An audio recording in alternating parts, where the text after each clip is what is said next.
high on his agenda is reuniting the country and uniting the country behind him. It was his campaign message. It's a very, very obviously partisan time in the United States. People are very divided. About half the country is going to be upset by these results. So he's got an uphill battle trying to bring the country together behind him, and so he can work with what looks like it's going to be a Republican-controlled Senate and, of course, a Democratic-controlled House that itself has some division in it. So he's got a lot of work, as does his cabinet, which is going to start to, I think, be known to us in the next few weeks. He's got, just until January, middle of January, to get this put together and to move forward. Okay, Jeannie, please stay with us. Jeannie Zaino, our Bloomberg political contributor, because we want to go to now our Bloomberg reporter with the Biden campaign. She's Emily Wilkins, has been with the Biden campaign throughout. Give us a sense of, from in the Biden campaign, what's going on right now, Emily. Well, Biden campaign staffers, they're finally at the point where they can celebrate, they can acknowledge that Joe Biden will be the next president of the United States of America. Biden has come up with a statement this morning. He says that now is the time for Americans to put aside anger and to begin to unite and heal. We're expecting to hear more from him today about his future outlook for the country. Last night, he talked a little bit about coronavirus and also, once again, on that theme of uniting Americans after this very decisive election. And so let's talk about transition and talk about cabinet. There was a report, I believe it was yesterday, although the whole week is sort of blurred for me, about Gary Gensler maybe having some role. Do we have other names that are being talked about that might have a role in the cabinet or in other senior positions, particularly because this is Bloomberg, that would be relevant for economic regulation, financial regulation? Absolutely. Gary Gensler was one of the names that we've heard that the Biden campaign will use to look at financial regulations on Wall Street. That was a really positive thing for a lot of progressives within the party to hear. Yeah, he has a reputation for really sort of holding Wall Street banks accountable. We are looking for other names as far as who's going to be on the cabinet as well as the transition team. One thing that the Biden campaign is certainly keeping in mind, anyone that they nominate towards the cabinet is going to go through what is likely to be a Republican-held Senate or a Senate that is a 50-50 split. Okay, thank you so much. Emily Wilkins, we'll be checking back in with you. To bring everybody back up to speed now, we are on the air with a special report from Bloomberg because we now have the Associated Press plus at least two other major networks projecting that Joe Biden has won the presidency, will be the 46th president of the United States, based on Pennsylvania, something that was not unexpected at all, but they were taking a lot of time being very careful with the votes. It's not to say all the votes have been counted, but at this point, enough votes have been counted that people are saying there's no question he's going to be the next president of the United States. In the meantime, the former vice president, President-elect now, Joe Biden, has identified himself as such. In a statement came out and said he's humbled and he's honored, and he's going to move forward with what he called the vice president-elect, Kamala Harris, to prepare to take office. President Trump came out with a statement even before we had Joe Biden's statement. We had President Trump come with a statement saying that this is a false claim that he's won, that we still have a long way to go, and particularly he's going to, as he said, prosecute the legal cases to the full extent of the law, because he is going to fight this in the courts.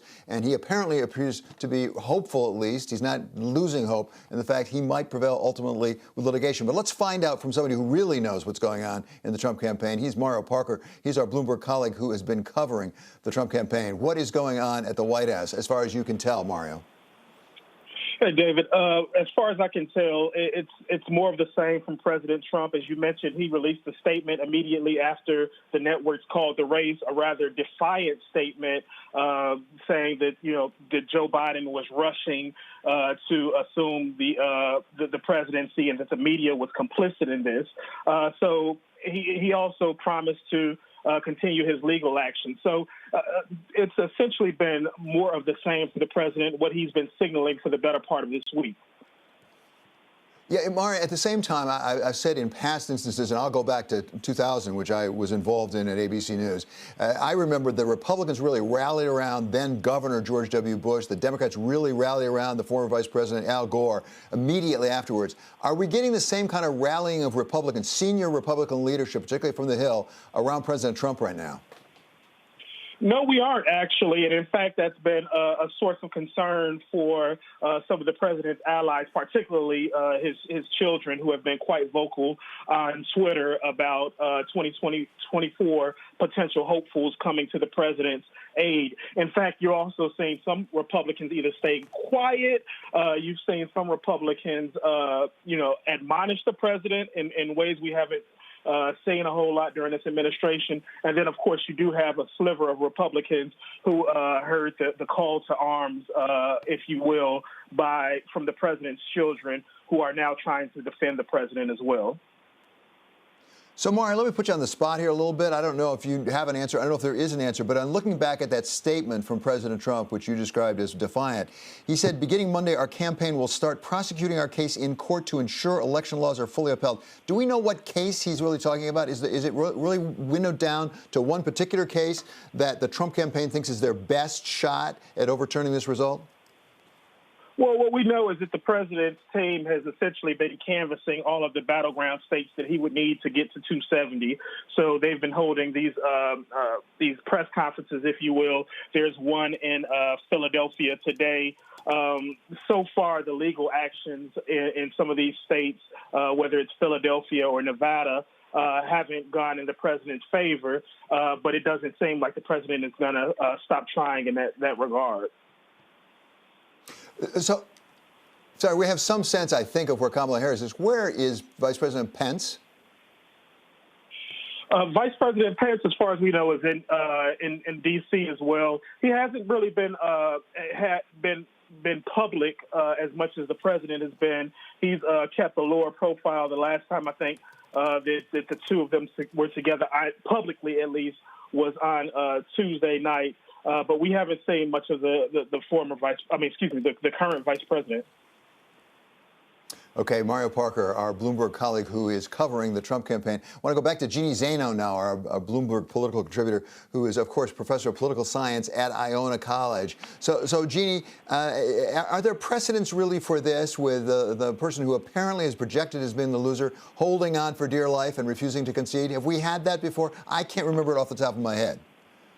No, we have not seen this before, and I suspect that as much as we're hearing, and Mario and you were just talking about the president's children who have been tweeting in the last few days, and obviously the president's statements and his tweeting that this is not over. Yes, they can file lawsuits, but I think calmer heads are going to have to prevail in the White House. Again, this is not easy for anybody close to the president, certainly the president or his children. But calmer heads are going to have to prevail.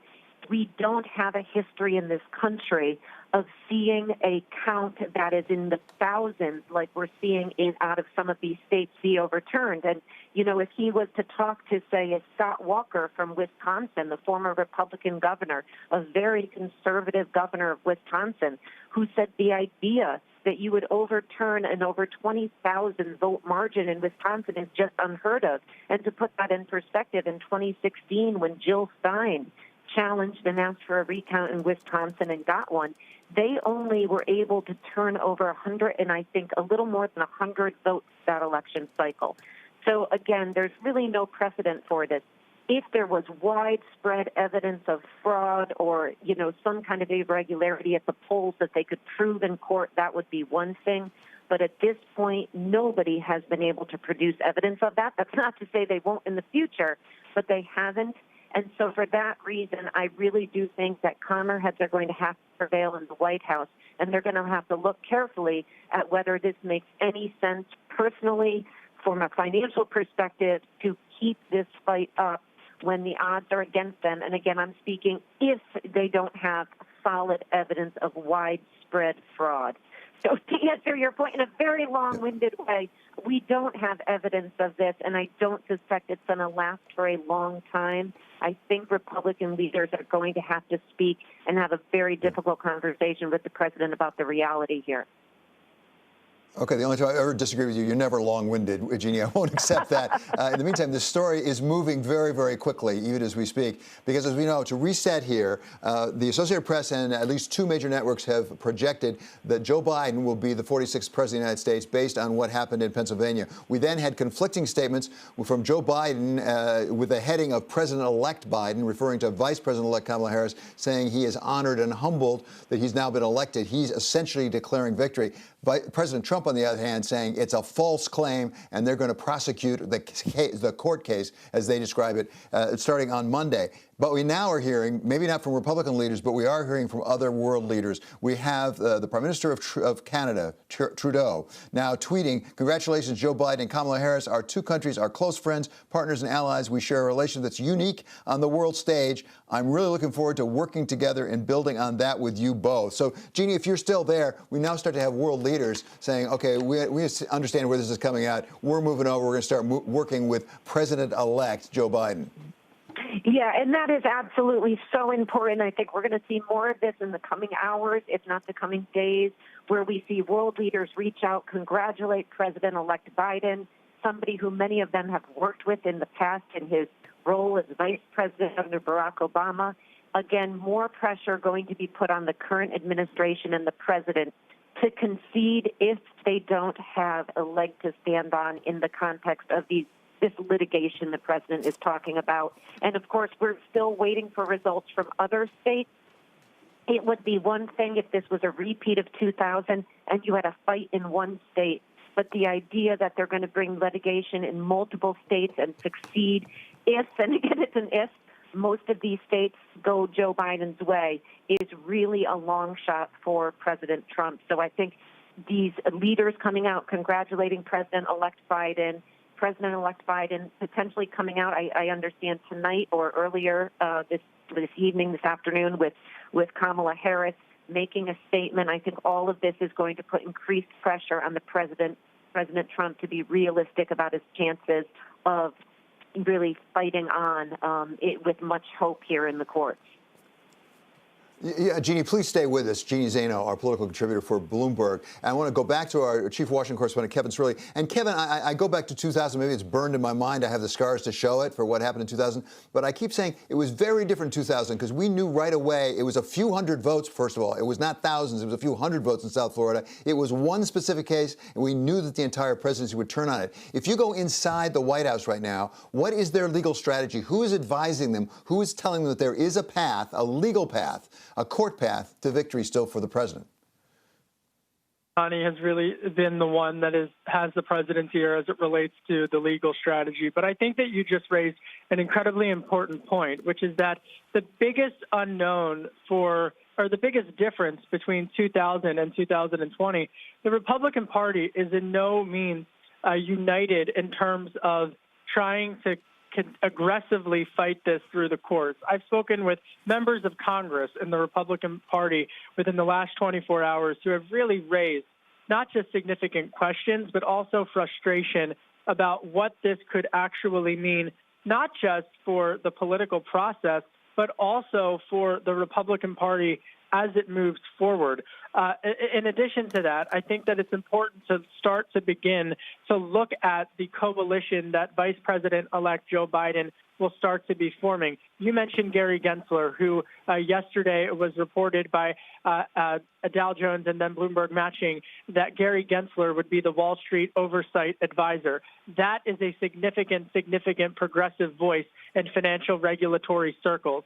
Secondly, Lael Brainard has been frequently named as the potential Treasury Secretary for the Vice President-elect administration. And then finally, from a geopolitical standpoint, someone like a Tony Blinken, who has been a senior advisor to Vice President-elect's foreign policy apparatus, is someone who has spoken out quite forcefully about rejoining multinational and multilateral trade agreements as well as organizations.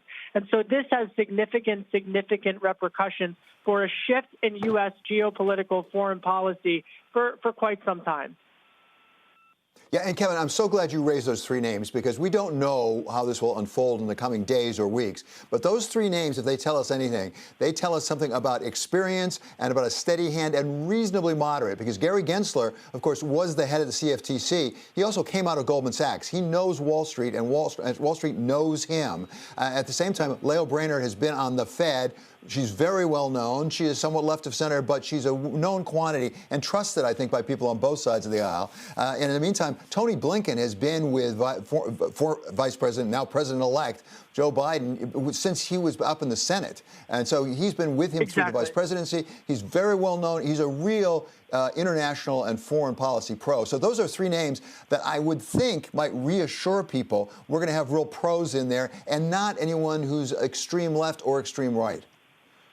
Precisely. And I think you're seeing that, David, as you just noted. There has been several world leaders who have come out and congratulated the president-elect for his win for the U.S. presidency, French President Emmanuel Macron. But from a broader standpoint, if you look at the issues that are now facing the world in the midst of a global pandemic, and the now Vice President-elect yesterday alluding to the 6.9% unemployment rate and the 20 million Americans who remain without work in what he wanted yesterday to be his victorious speech, but he was unable to do that as a result of the process playing out. But as they move forward, as the transition team, which has been in, I'm told, meetings practically daily, you mentioned a key core theme here, which is that this is a president-elect who campaigned on the notion of a return to normalcy in the sense of the Obama years. And so many of those individuals who served in the Obama administration, including many of the centrist progressives, they will be returning. Someone like a Senator Chris Coons, a Democrat from Delaware, one of, if not the first individual thanked on the now president-elect's speech in the early morning hours of Wednesday, shortly thereafter the election, is someone who is closely advising the president-elect in terms of staffing and other White House positions that are opening up. But we should also note that there are a lot of jobs to fill. I spoke with one transition expert yesterday who told me there's something like 3,000 posts that have to get filled every time there's a transition of power. And so because of that, the president-elect has been in elected office for decades. He knows a lot of people, David. Yeah, there's no question about that. I think I heard that he's had the most experience as an elected representative in Washington of anybody who's ever come to the presidency. So Kevin Zerlich, Chief Washington Correspondent, please stay with us.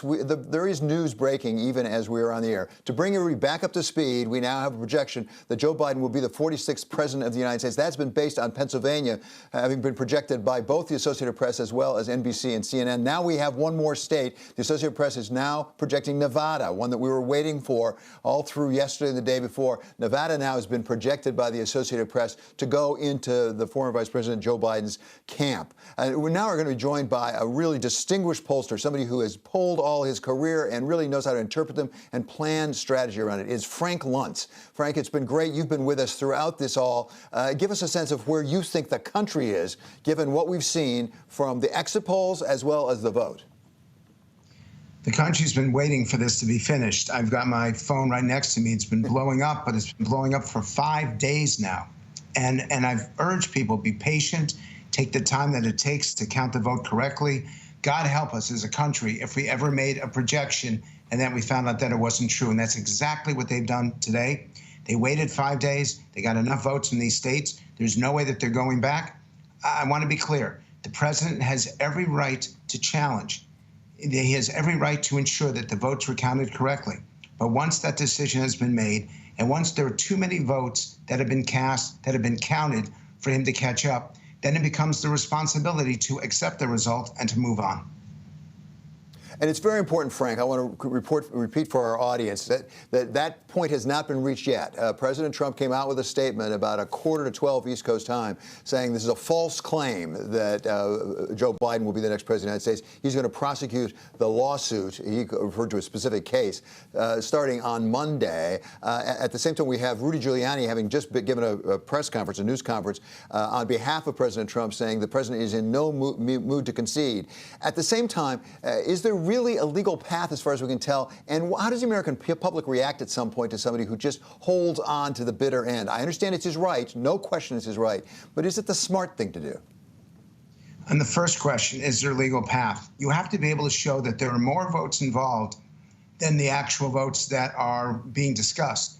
That is, you have to be able to prove that if there are 1,000 votes that separate you and your opponent, that there are at least 1,200, 1,300 votes that are in question. They cannot do that as of now. I've been waiting to see the evidence. I've been looking at it clinically and clearly, and they haven't brought any yet. These are only accusations. They're going to have to be able to prove it. They're basically going to have a few hours to do so, maybe a day or two, and that's it.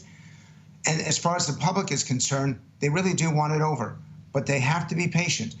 That there's nothing more important to the future of this democracy, that we once again have faith in the electoral process, that we believe the votes are counted fairly and accurately, and then we believe that the outcome is exactly as it should be. David, back in 2000, there were a significant number of Democrats that did not accept the results of the 2000 campaign, and that's when our divisions began, when they thought that the electoral process wasn't free, fair, and accurate. We cannot make that same mistake this time. So, Frank, I want to take a half step back here because you've done so many great focus groups through the conventions, through various elements of this election. So you get to talk to real people. A lot of them, as I recall, you had people who were undecided largely. What can we draw from an overall conclusion about the country? Because it looks like about what's happened here is that basically the country got together and said, we don't want more of Donald Trump. At the same time, we don't want to go all the way over to the most progressive element either. And I wonder if it fits with some of what you were reporting for your focus groups, which is we like what Donald Trump has done, a lot of what he's done, but he don't like necessarily the way he's done it or the way he projects himself as a leader. It's not often that you have a Senate that is status quo, a House where the opposition party actually gained 7 seats as of right now, and the projections that they will gain 10 seats. We are an evenly divided country. We are 50-50. And the next president and the next Congress need to take that as a referendum. Not that they have a mandate to govern, but they have a mandate to work together. In the end, if you are evenly divided and there really is no majority, it becomes tantamount, essential, that all elements, that all Americans feel represented, that all Americans feel heard, and that we stop leaving out any part of the country. Joe Biden has made a promise, a pledge, and I think it's significant that he will choose a cabinet that looks like America. It cannot just look like America, it also has to think like America. Half the country voted Republican for these congressional races. Half the country voted for Joe Biden. In the end, he's going to get 51% of the vote, I think. Well, that means that there's half of the country that did not. And we all have to somehow, David, work together. Okay, so that's a fascinating point, Frank. I want to go back to and explore how that might happen, because you referred to 2000, and I think off the top of my head that was the last time we had this close an election with respect to the Electoral College, because it really came down to a few hundred votes and really a 5-4 ruling from the Supreme Court of the United States. And we had a gracious, I believe, gracious speech by Al Gore, the former vice president, conceding in that one. And you said actually that was the beginning of further division because we were so badly divided. What determines whether what we have here today divides us further apart, or whether it is possible to bring it together more toward the center as a country? It's a great question. There are two things, and one of them involves you, and I'll do you first. Throughout this entire election process, I got to watch Bloomberg and how it presented the news, and you deserve incredible credit from viewers, from your audience, for presenting it in a straightforward fashion, for being always accurate and precise with your coverage, and that's exactly what the American people deserve right now. Not going in one direction or another, but simply presenting the news. And second, it requires our political leaders to set an example for the rest of us. Last night, I was on a call with about 300 business leaders, and I said to them, please, talk to your children tonight, bring them into the room and your whole family. Even in families, the division, we need to reconcile. We genuinely need reconciliation. We need unity.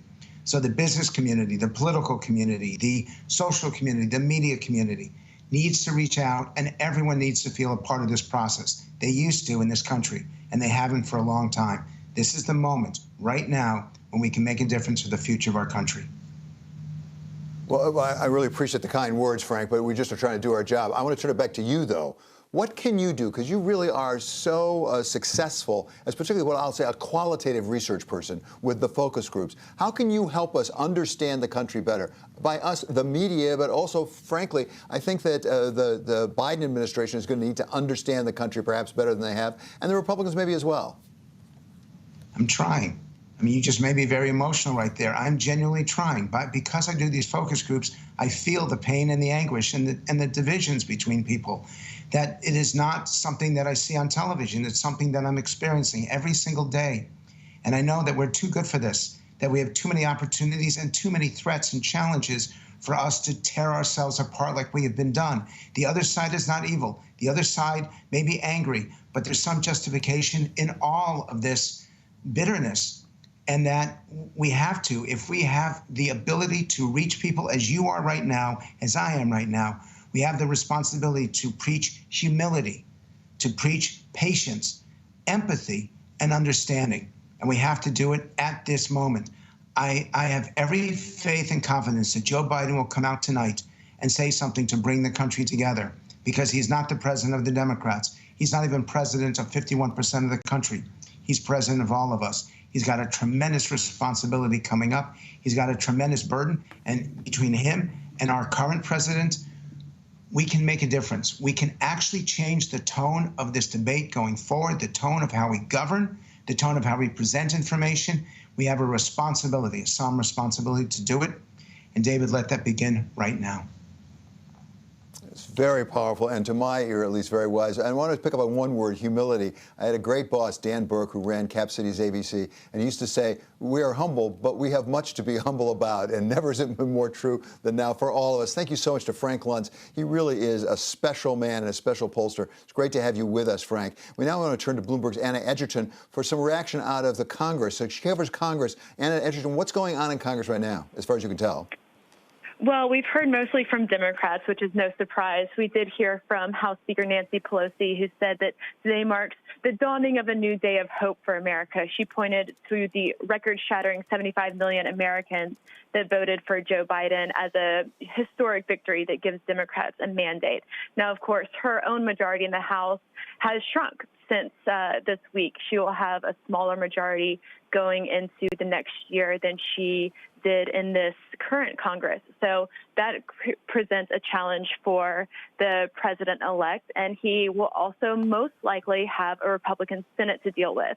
Now, the Senate control is still going to be in limbo until January, because it looks like we're going to have those two Senate races in Georgia going to runoff that will not be decided until January 5th. Okay, and I'll come back to you in just a second. I want to reset for the audience, for anybody just joining us. We now have projections from the Associated Press and at least two major networks that Joe Biden will be the 46th president of the United States.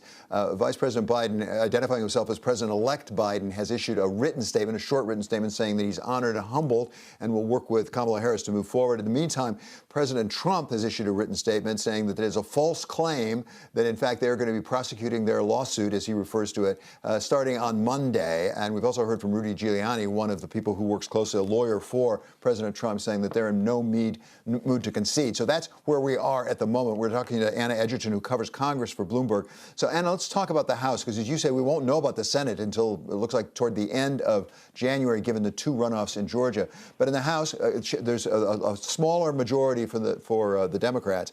I wonder where this leaves the, if I can call it, the more progressive wing of the Democratic caucus there, because they I think it's fair to say, put a fair amount of pressure, particularly on Speaker of the House Nancy Pelosi, and I'm talking about AOC and Ilhan Omar and people like that. Where does that leave them? Are they less powerful today than they were a week ago?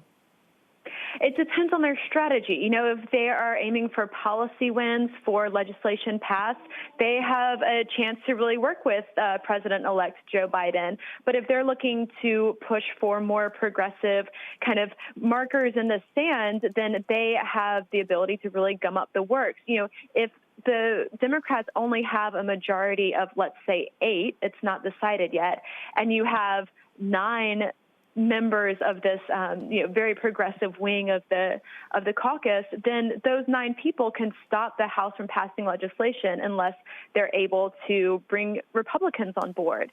So it's going to be a very tricky math equation for House Speaker Nancy Pelosi, and she also has to be very careful not to lose her majority in 2022, because then if you still have a Republican Senate and you have a Republican House after the next midterms, that puts then President Joe Biden in a very difficult position. And just correct me if I'm wrong, but I believe that the Speaker of the House, Nancy Pelosi, has said she'd only have one more term as Speaker of the House, assuming she is elected, which I think seems to be the most likely result. What does that mean about the leadership turnover that's likely to happen over the next 2 years? Yeah, that's right. As she was running for Speaker during this Congress, she said that she would only stay in leadership until 2023. So this could be her last term in Congress. Definitely her last term as Speaker. It could be her last term in Congress. It's interesting to look at the pipeline that Democrats have for leadership, and it's not clear who would succeed her. There's been some talk about Hakeem Jeffries, who's the current chairman of the Democratic caucus, but there's no one who has really clear path to fill Pelosi's shoes. She's a very unique leader, very strong, very skilled, a master legislator. She really knows what she's doing, and it's hard to think of who in the caucus right now can fill those shoes. It's not an easy caucus to lead, and few people could do it like she does. It's interesting. Tell us about Hakeem Jeffries. I mean, we've interviewed him a few times, and I've heard about him from people up on Capitol Hill as a likely candidate. Yeah, he is a African-American, a former attorney from New York. He has some support in the caucus, and he certainly sees himself as a possible successor to Nancy Pelosi. He'll have some support from the Congressional Black Caucus, but there's also other factions that think he isn't progressive enough. For example, he has been accused of being too cozy with Wall Street.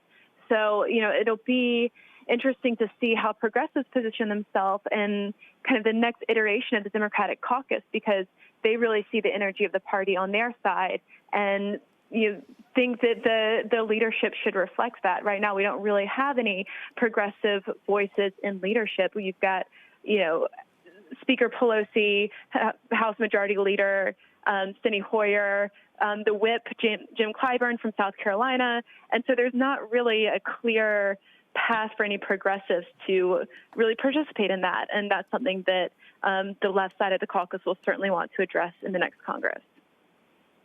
Okay, Anna, thank you so much. As always, great reporting about the Congress. That's our own Anna Edgerton.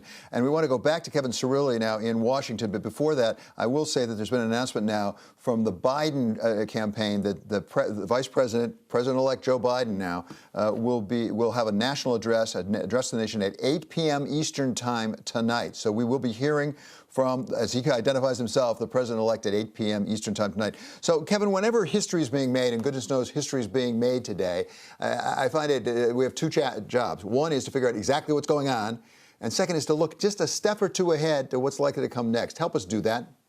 Well, look, I think without question, we should just all take a pause here and acknowledge Vice President-elect Joe Biden and Vice President-elect Kamala Harris, a history breaking ticket in the sense that now America has its first female vice president and a minority female vice president at that. So definitely an historic moment that will be without question remembered for quite some time and ought to be rightfully observed. So tonight at 8 p.m. Eastern, as the president-elect's campaign just signaled, you will begin to see the beginning of a transition movement and a beginning to look forward at a time in which 20 million Americans remain, at least 20 million Americans remain out of work, unemployment at 6.9%.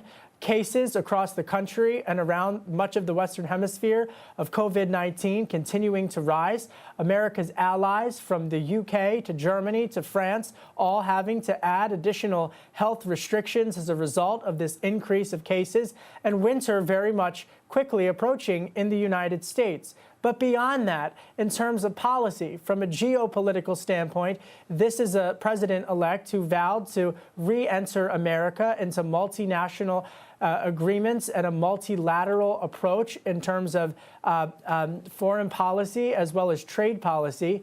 It also comes at a time in which America and its allies have a deep skepticism of Xi Jinping's China. But domestically, what divided government means, and David, you've so greatly captured this, what divided government means, as Frank Luntz just put it, is that this is a president-elect who has a mandate to compromise. And so something like corporate tax reform, for example, which he had vowed to increase from its current level of 21% to 28%, regardless of the final tally in the Senate, is increasingly unlikely given the divide and the power that Republicans still maintain in the Senate on something as specific as tax reform.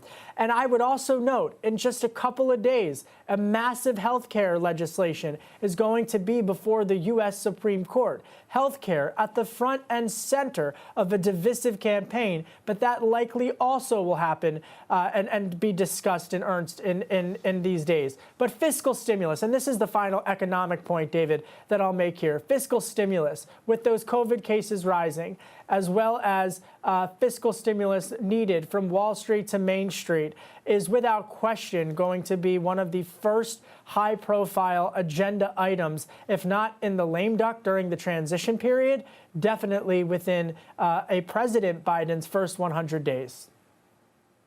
Yeah, and Kevin, you make such a great point. It bears thinking about, repeating, going back to. We all tend to think about Joe Biden as vice president for 8 years with Barack Obama. He had decades up on Capitol Hill, first for a short time as a congressman, and then for decades as a senator. He is at heart, in many ways, a legislator. He's more like, I'm not going to say he's like Lyndon B. Johnson, but he has that sort of experience. He knows how to get legislation through Congress. How might that affect the way he governs effectively for the first 100 days and the first 4 years? Spot on. And the reason he won Pennsylvania, as one Democratic strategist put it to me over the past couple of days, is because this is a senator of Delaware who shared a media market with Philadelphia's media market for several years, decades ago. So he ran that PA race like a Senate race. To answer your question directly, this was former President Obama's go-to person. Yes, he was vice president, but this was the guy, so to speak, who had to negotiate during the economic calamity of 2008 and the rescue from it with Congress. And so he has deep ties to many of these individuals in Congress. People like Senator Lindsey Graham, people like current Senate Majority Leader Mitch McConnell. I mean, these are individuals who, as you know, David, here inside of the nation's capital are referred to as, quote unquote, the club. And so this is a return to relationships that have been built over decades. Okay, Kevin Cerulli, our chief Washington correspondent, we'll be coming back to him. Thank you so much. Really terrific to have you. To reset once again, the networks now have projected, including AP, has projected that Joe Biden will be the 46th president of the United States. President Trump is not conceding that. He says he's going to fight it in court. But Joe Biden now has said he's going to speak tonight at 8 p.m. to the nation. And so we go now to Emily Wilkins, our reporter with the Biden campaign. Emily, do we have any insight into what perhaps the president-elect, as he identifies himself, may say tonight? Well, Joe Biden now has a very difficult job ahead of him in that Joe Biden promised to unify America and to heal America, as he said in a statement earlier today. And now that process is going to have to begin. This is an incredibly decisive election. You have President Trump, who is still not conceding. You have many of his supporters who are very much behind him in this regard. And so we expect with this speech for Biden to start trying to take the steps to unite more Americans around him. Oh, so, Emily, I want to correct myself, actually, because the release coming out of the Biden campaign said 8 p.m. tonight, but that's tentatives. So it could slip a little bit. And, Emily, you know the campaign, how it works. They don't always make it right on time. Is that fair? I mean, we were expecting a speech at 8 p.m. last night. We didn't get it until 11. You know, this has been a very unique election. A lot of things have been in flux, but we're here until he speaks. So Emily, what about Kamala Harris? There were reports, as I recall, that yesterday Kamala Harris might appear with Joe Biden. That was at a time that I think maybe the campaign thought they'd be able to declare victory. Do we have any sense of whether she might participate tonight? Is she in Wilmington? Senator Harris was actually here last night. She did not speak, but she was alongside Biden and as he gave his remarks. I absolutely think that we are going to be hearing from Vice President-elect Harris. She is a big part of the story of the Biden campaign. She is the first woman vice president, the first black vice president, the first Asian American vice president. She has made major history today here as well. So, Emily, give us some sense of what we're likely to hear first from the Biden campaign, whether tonight or a little bit later, as part of the transition from the president-elect about what his priorities are. Should we look for personnel decisions? Should we look for initiatives? Should we look for perhaps even a real push for a lame duck session, a new fiscal package? That would not be before, obviously, the president-elect took office, but nonetheless, he might have something to say about that. I think we're going to be seeing a lot of different stuff from the Biden campaign. They've already started talking about more stimulus relief for coronavirus. That is something that we've seen over in Congress with Speaker Pelosi and Senate Majority Leader Mitch McConnell want to get done, and we'll see how much they can accomplish and if a Biden administration might want to push for more further than that. As far as the transition team, we are starting to hear names of individuals that could be with Biden. We heard a little bit about who might be his Wall Street financial regulators. These are individuals who tend to be a little bit more progressive, which is going to be good for that wing of the party. But Biden also has a number of advisors that he's had before, including Jared Bernstein, who advised him back when he was vice president with the Obama campaign. Well, that's what I wanted to focus on, particularly, Emily. Let's just refocus for a moment for our audience. We are on the air because Joe Biden has now been projected to be the 46th president of the United States. He is President-elect Biden. He has issued a statement identifying himself as such. And now we are hearing that on or about 8 p.m. tonight, he will address the nation. In the meantime, President Donald Trump has issued a statement saying that it's a false claim by the Biden campaign that, in fact, they are going to prosecute their lawsuit, as they refer to it, starting on Monday. So they're still holding out some hope for a legal action. But Emily, I want to pick up right where you left off. Even apart from who might be in the cabinet, Treasury Secretary, OMB, people like that, who are the advisors around Joe Biden when it comes to the economy, when it comes to financial regulation, things like that? Who are the people he typically turns to? You mentioned Jared Bernstein. Jared Bernstein is one of them. Another name that has come up a lot is Heather Boushey. She is CEO for the Washington Center for Equitable Growth, and she has a lot of sort of more progressive policies. One of the big things that she advocates is that policies that help the poor and middle-income people in America overall help the entire American economy. So he's one of the people that she's been listening to, as well as an individual named Ben Harris, who has done a lot of conversation with Biden about what his economic plan going forward will be. So, Emily, we're going to hear from President-elect Joe Biden tonight. Maybe, as you suggest, we'll hear from Kamala Harris as well. What comes next after that, after tonight? We have to go into next week. What would you expect from the Biden campaign? Do they relocate, for example, to Washington? We've heard the Biden campaign might just stay here in Delaware. I mean, it is President-elect Biden's hometown. We've heard that he might potentially go to Pennsylvania as well. But at this point, I think we're just expecting to slowly hear more names, more potential cabinet positions. Remember, a big key of this, though, and something that we will all be watching, is what happens with the Senate. That is going to really dictate a lot of what Biden is going to be able to do in his first 2 years in the White House. We're not going to know that until January, because the state of Georgia has 2 Senate runoffs at this point. And the state of Georgia, we've seen it be so close in this presidential election. Republicans are thought to hold a little bit of an edge there, but it seems like Democrats might really have a shot to pick up both of those races if we see turnout be what it was this last Tuesday. Okay, thank you so very much. It's great to have you with us. I'm sure we'll be coming back to you. That's Emily Wilkins, who's reporting on the Biden campaign. To reset one more time, there's been a projection now from the AP and other networks. Joe Biden will be the 46th president of the United States. He is now president-elect. He has issued a statement embracing that. At the same time, President Trump has issued his own statement denying it, saying that he has a lot of litigation left in him, and he intends to pursue it. In the meantime, let's turn to Bloomberg Government's Greg Giroux, who's been with us throughout, really identifying some of the specific counties and some of the key states that really made a difference. Let's start with Pennsylvania. What happened in the end in Pennsylvania, Greg? Yeah, what caused the networks to call the election for Biden was a boost in his vote total in Philadelphia and in Allegheny County, which includes Pittsburgh. And most of the outstanding ballots, mail ballots, which favored Biden, were in these two jurisdictions. And once Biden increased and augmented his totals in those jurisdictions, it became clear that his advantage in Pennsylvania would be too much for Trump to surmount. It's fascinating. So was it basically Philadelphia in the end? But what happened to Allegheny County out in Pittsburgh? Because there was a lot of talk about that with provisional ballots yesterday. People were saying they were going to hold off, including the Associated Press said they wanted to hold off on a projection because of Allegheny County. Yeah, I think there were about 101 provisional ballots in all of Pennsylvania.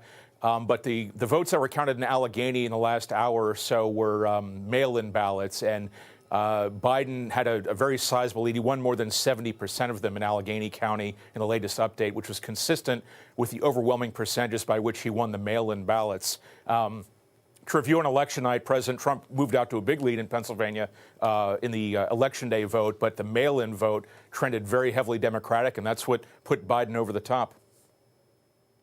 So, Greg, can you compare and contrast 2016 with 2020? Because obviously Pennsylvania was a narrow win, but a win for Donald J. Trump in 2016 and really was key to his being elected. What is the biggest change between 2016 and 2020? And was it in particular counties that we saw that? Yeah, we saw some big changes in counties. Some suburban counties we showed more weakness for President Donald Trump. Some collar counties near Philadelphia, he showed weakness, and that weakness there was not enough to overcome, or it overcame his strength in some of the more rural counties where President Trump did turn out his vote. I mean, he won more than 70 million votes. That's the second most number of votes in history, but Joe Biden has the most votes in history. He'll probably wind up with more than 75 million.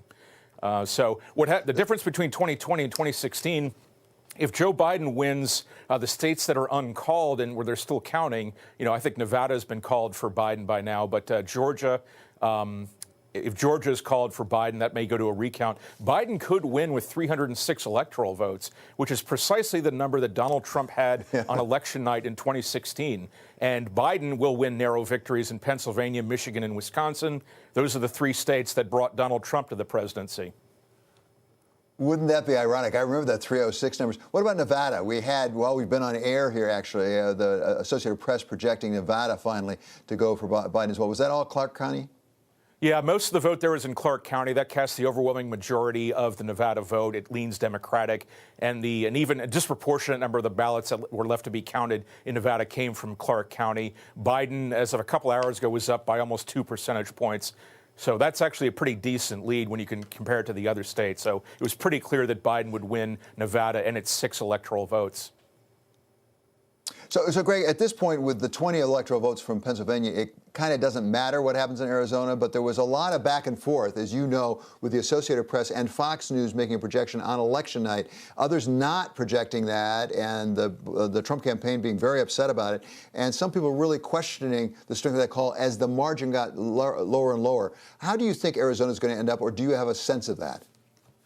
I'd still, I wouldn't project it like myself personally, but Arizona, President Trump it's the one state where Trump has been gaining on Biden, but Trump in the tranches of votes that have been coming in today and yesterday, he is not getting the percentages he needs to overcome the deficit he has. Biden leads in Arizona by about 20,000 votes. And every kind of block of votes we get from Maricopa County, which is the dominant county in Arizona, includes Phoenix, Trump is winning about 56% of the vote. He needs to win about 60% of the vote in these batches of votes that come in late. So he's projected to fall short in Arizona, although I don't think there's a race call there.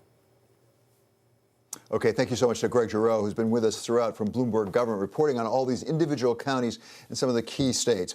Well, when we have an unprecedented election, which is what we had now, what you need is somebody with real experience in Washington. And there's no one with more rich and successful experience in Washington than Leon Panetta. After serving his home state of California in the House of Representatives, he went on to be the chief of staff for President Bill Clinton and then director of the CIA and defense secretary for President Barack Obama.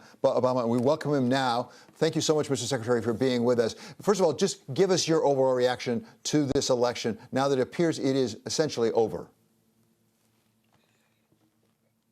Well, there's a huge sigh of relief, I think, by the nation that, we've come through a difficult period, but most importantly, that the American people have spoken. And that's what our democracy is all about. I think, our institutions of our democracy have been tested these last 4 years. But I always had confidence in the great pillar of our democracy, which is the American people and their right to vote. To think that there are over 160 million Americans who turned out to vote and expressed themselves for a candidate. I just am very proud of the American people. And I think that regardless of the results as to who you voted for or against, I think America came out of this election much stronger and better for the future.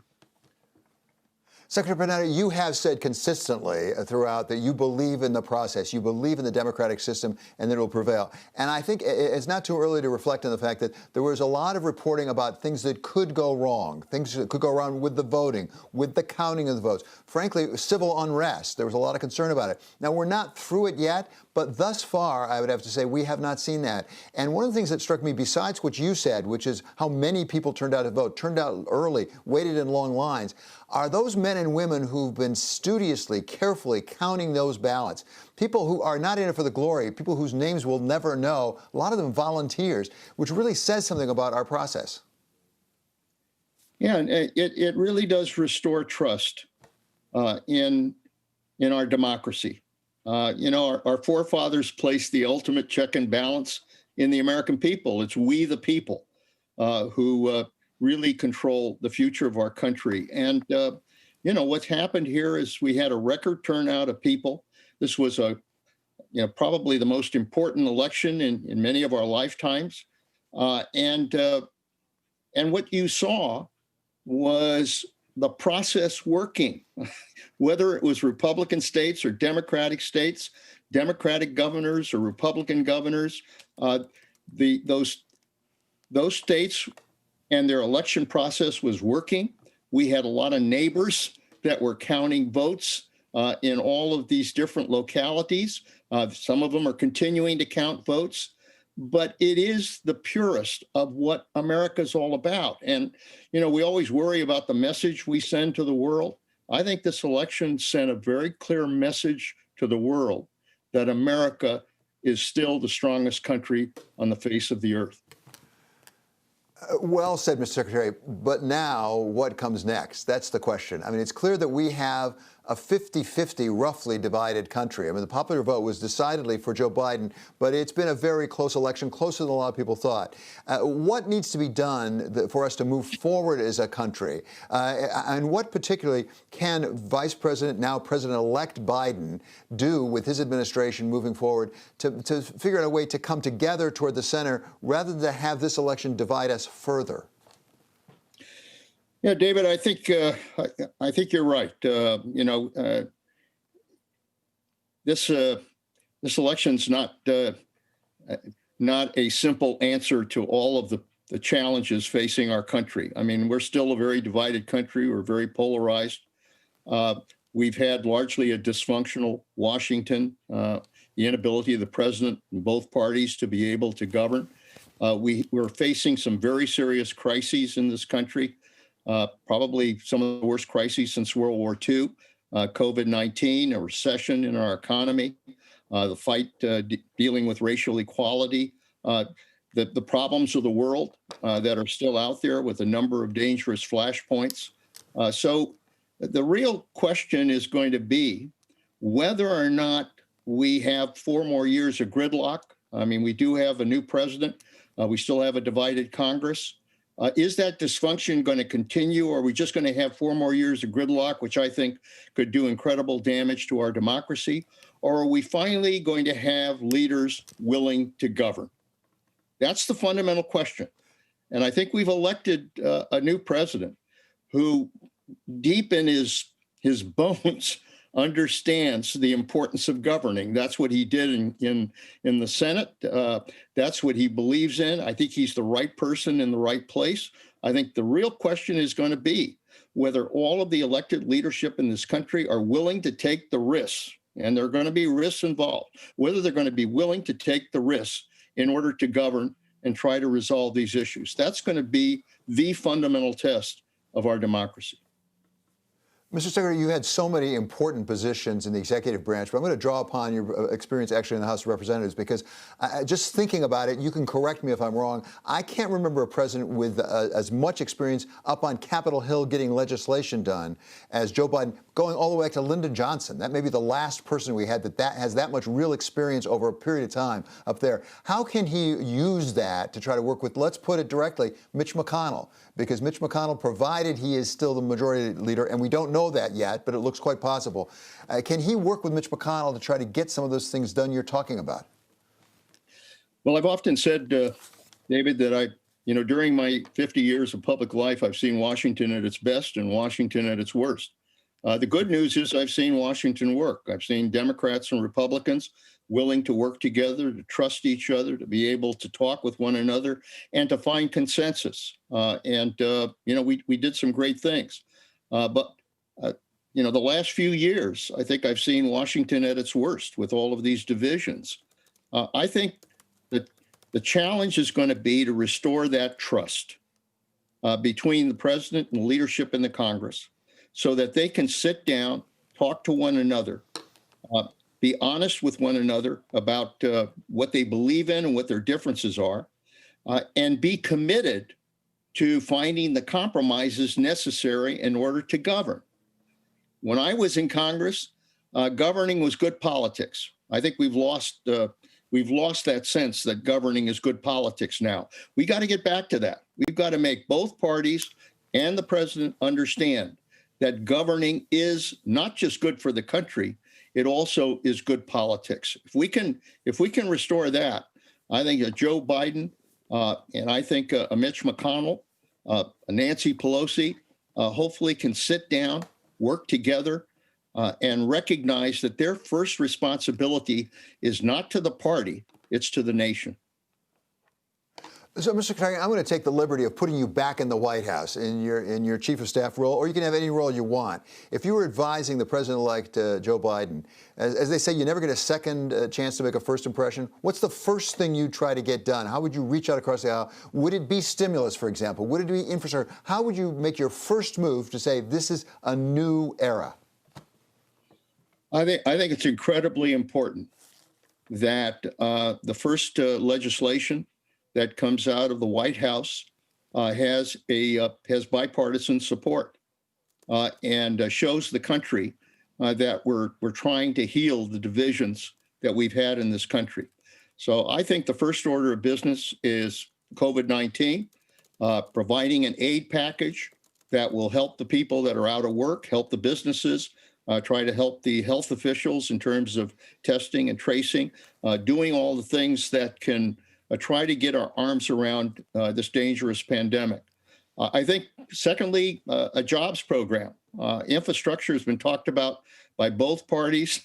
There isn't anybody I've talked to that doesn't support infrastructure. They have got to find a way to fund it and get it done. But I think that would be a wonderful place to be able to draw bipartisanship.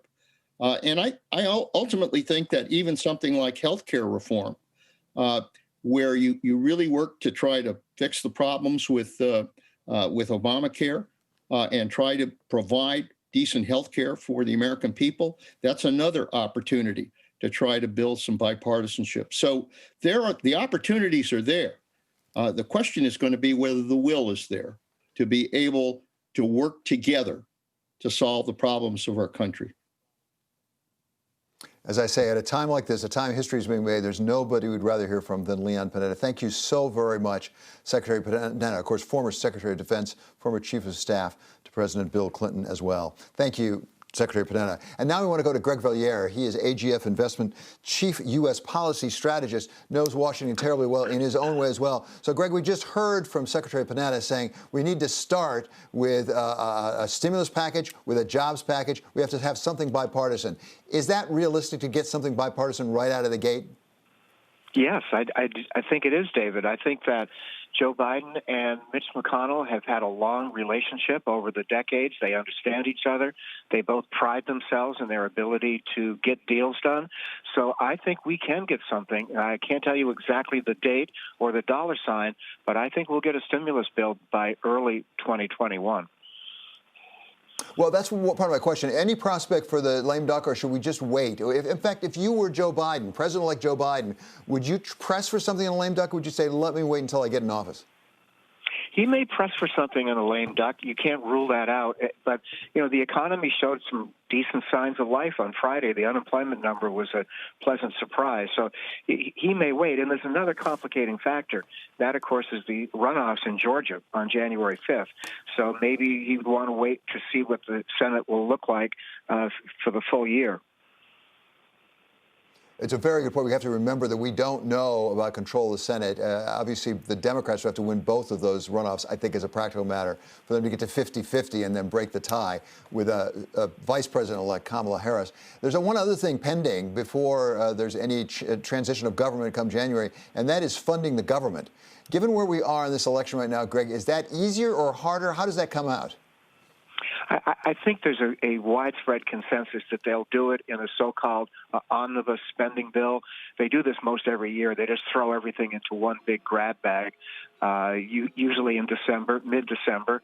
But I think there's a good chance that we will avoid any talk of a government shutdown or spending crisis.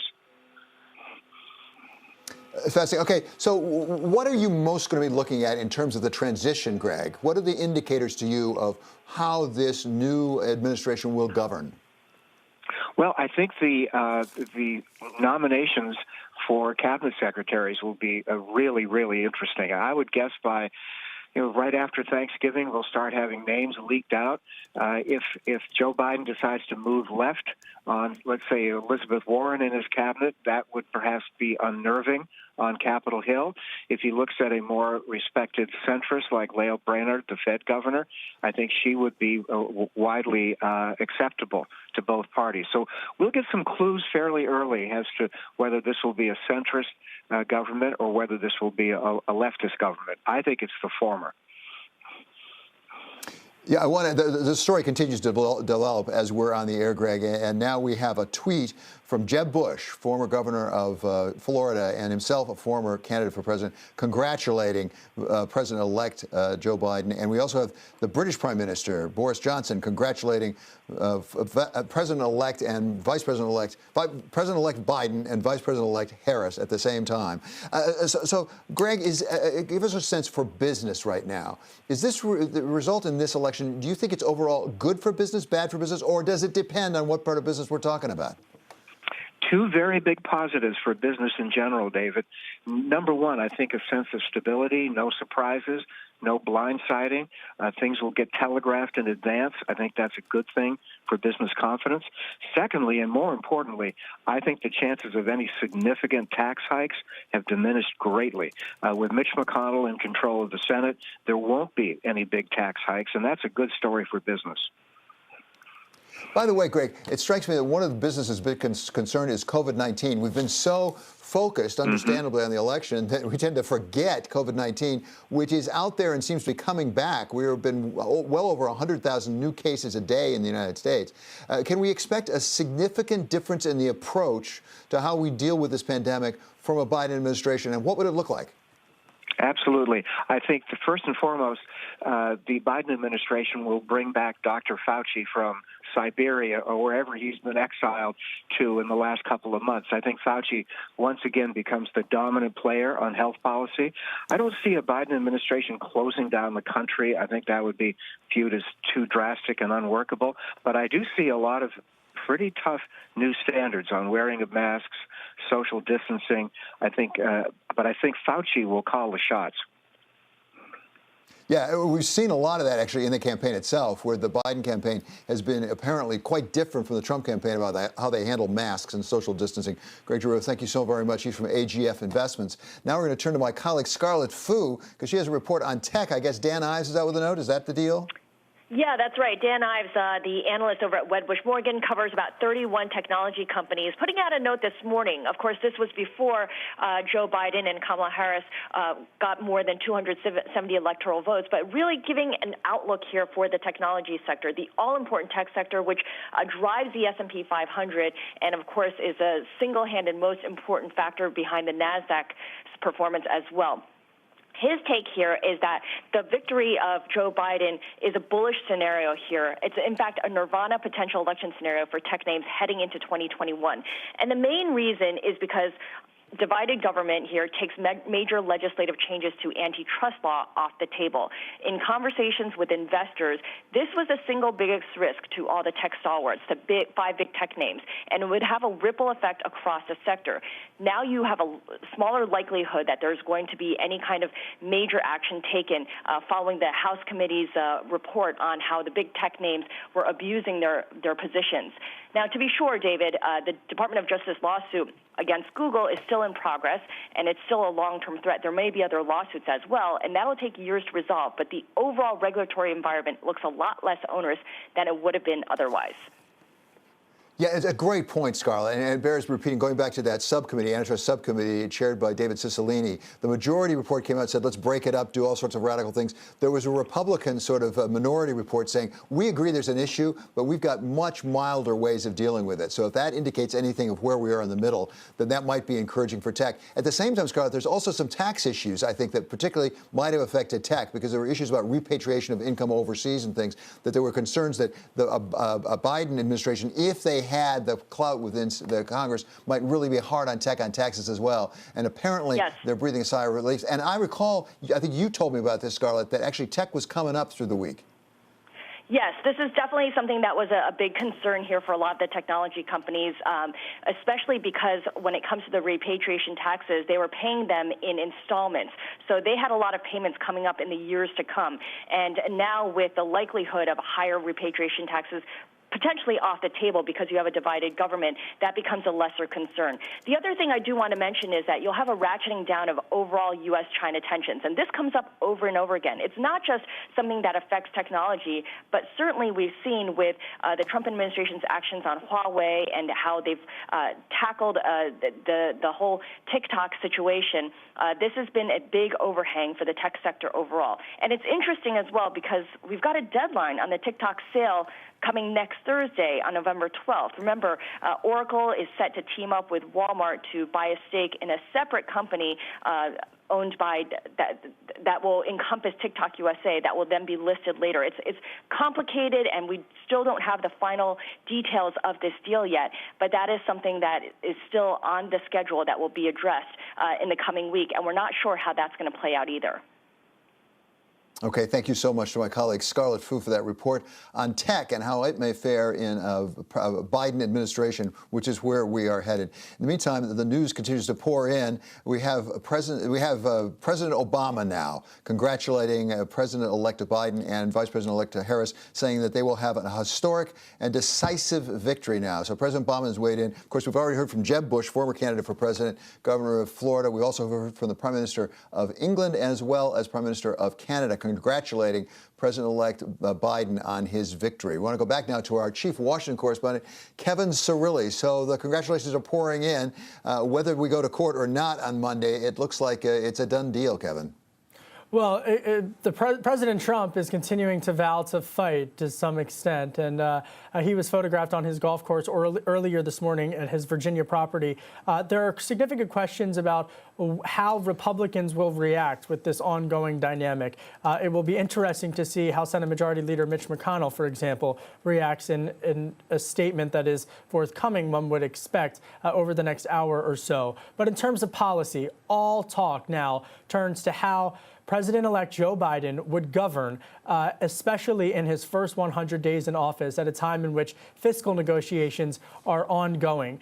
This was someone who campaigned on the notion of having a progressive tax policy plan, but now faces a divided government at least. And even if the math works out in Democrats' favor, the Republicans would still have significant clout, and centrist Democrats in the Senate would present a challenge to far-left progressives in terms of the policy prescriptions that they've been able to hope for and campaign on. But beyond that, from a geopolitical standpoint, Boris Johnson now, one of the other individuals around the world, global leaders, who have come out to offer their congratulations to President-elect Biden, and talk, as is traditionally now, will turn to the team that the president-elect will assemble around him. And he is not a political outsider. He is someone with deep ties to Washington, to the business community, and with world leaders around the world. And so this is, in many ways, perhaps the most complete opposite choice that America could have selected in the sense of the tone in their presidents. And it really does put an endpoint for now on what were very turbulent years in Washington, D.C. During the Trump administration. Okay, thank you so much to Bloomberg's chief Washington correspondent, Kevin Cirilli. And now we bring in a very special guest. When we need big thinking, we turn to Mohamed El-Arian. He's a Bloomberg opinion columnist. He's also now president of Queen's College, Cambridge. So, Mohamed, thank you so much for taking the time to join us here. As I say, we need to think a little bigger here, a little broader about the significance of this election, which it looks like we now know pretty much where it's coming out, both with respect to the president and to some extent with the Senate. So what does this mean for the economy, for economic regulation, for the future? Thank you for having me, David. I think first and foremost, it means that you're going to have to see a lot done quickly. And that's the point that Kevin just made. The president-elect is going to come in facing a horrible COVID situation and an economy that is slowing down. He will have a divided government, if not a divided country. And most likely, and I hope that doesn't happen, he will have a complicated transfer of power. This will not be 2008, when we were also in a crisis, and the incoming Obama administration worked very closely with the outgoing Bush administration to understand quickly what was going on and react. This may be a difficult transition. So the next few months are going to be really important, because if he doesn't get off the ground quickly on COVID and the economy, there's a risk that the U.S. will play even more catch-up. Well, as you say, Mohamed, we've been so focused on the election, we tend to forget about that little thing called COVID-19, which is a problem over in Europe as well as here in the United States, a problem that's coming back faster and earlier, I think, than many people thought. Seems to have gotten to be winter quite quickly. What can we expect or hope for from a Biden administration that would be different from a Trump administration with respect to how we deal with this pandemic? You know, every government has to strike that really delicate balance, David, between three things. One is public health. Two is maintaining social and economic normalcy. And three is personal freedom. That's a really difficult balance to strike. In the case of President Trump, the emphasis has been on the economy, and the short-term casualty has been public health. I think you're going to see something different. I think you're going to see an understanding that you cannot have sustainable economic recovery without good public health, that we need to learn to live with COVID, and we cannot learn to live with COVID when infection rates are going through the roof, hospitalizations are going up. So I would expect that the incoming president-elect will put a lot more emphasis on public health, seeing it as necessary for a sustainable economic recovery. So expect there to be much more guidance from Washington to citizens as to what they need to do in masks, everything, to make sure that we can live better with COVID, and then expect a major a major effort on test and trace, because without a test and trace system, we don't stand a chance of living well with COVID. So, Mohammed, Larry Summers, whom you know well, has said we've been basically put to a false choice. So we either have to favor the economy, we have to favor health, that in fact we can have both if we really are very, very rigorous on the social distancing and all the actions we need to take to protect ourselves. I wonder whether Taiwan, South Korea, even China to some extent, could be examples of that. Or are those just so different as cultures, the United States, that you cannot replicate it here? Because Taiwan, I think, has not really missed a beat on their economy, and yet they have a very low incidence of fatalities. So we can and we must have both. And to understand how we do it, go back to my simple equation, which has the three variables: public health, economic and social interactions, and personal freedom. The reason why the Asian economies have done much better is that they have either social responsibility in Taiwan, in Korea, in Japan, or by force of government in China to quickly realign that third factor, personal freedom, with what's needed for public health. We do not have that collective responsibility as yet, so what we need to do is incentivize it. And you incentivize it through better information. You incentivize it by protecting people who lose jobs because they are infected and they should stay home. And we can do this, okay? We can do this. We have the tools to do this. We will do it differently from what has happened in Asia, but you can reconcile that and have both over time, which is public health and more normal economic and social interactions.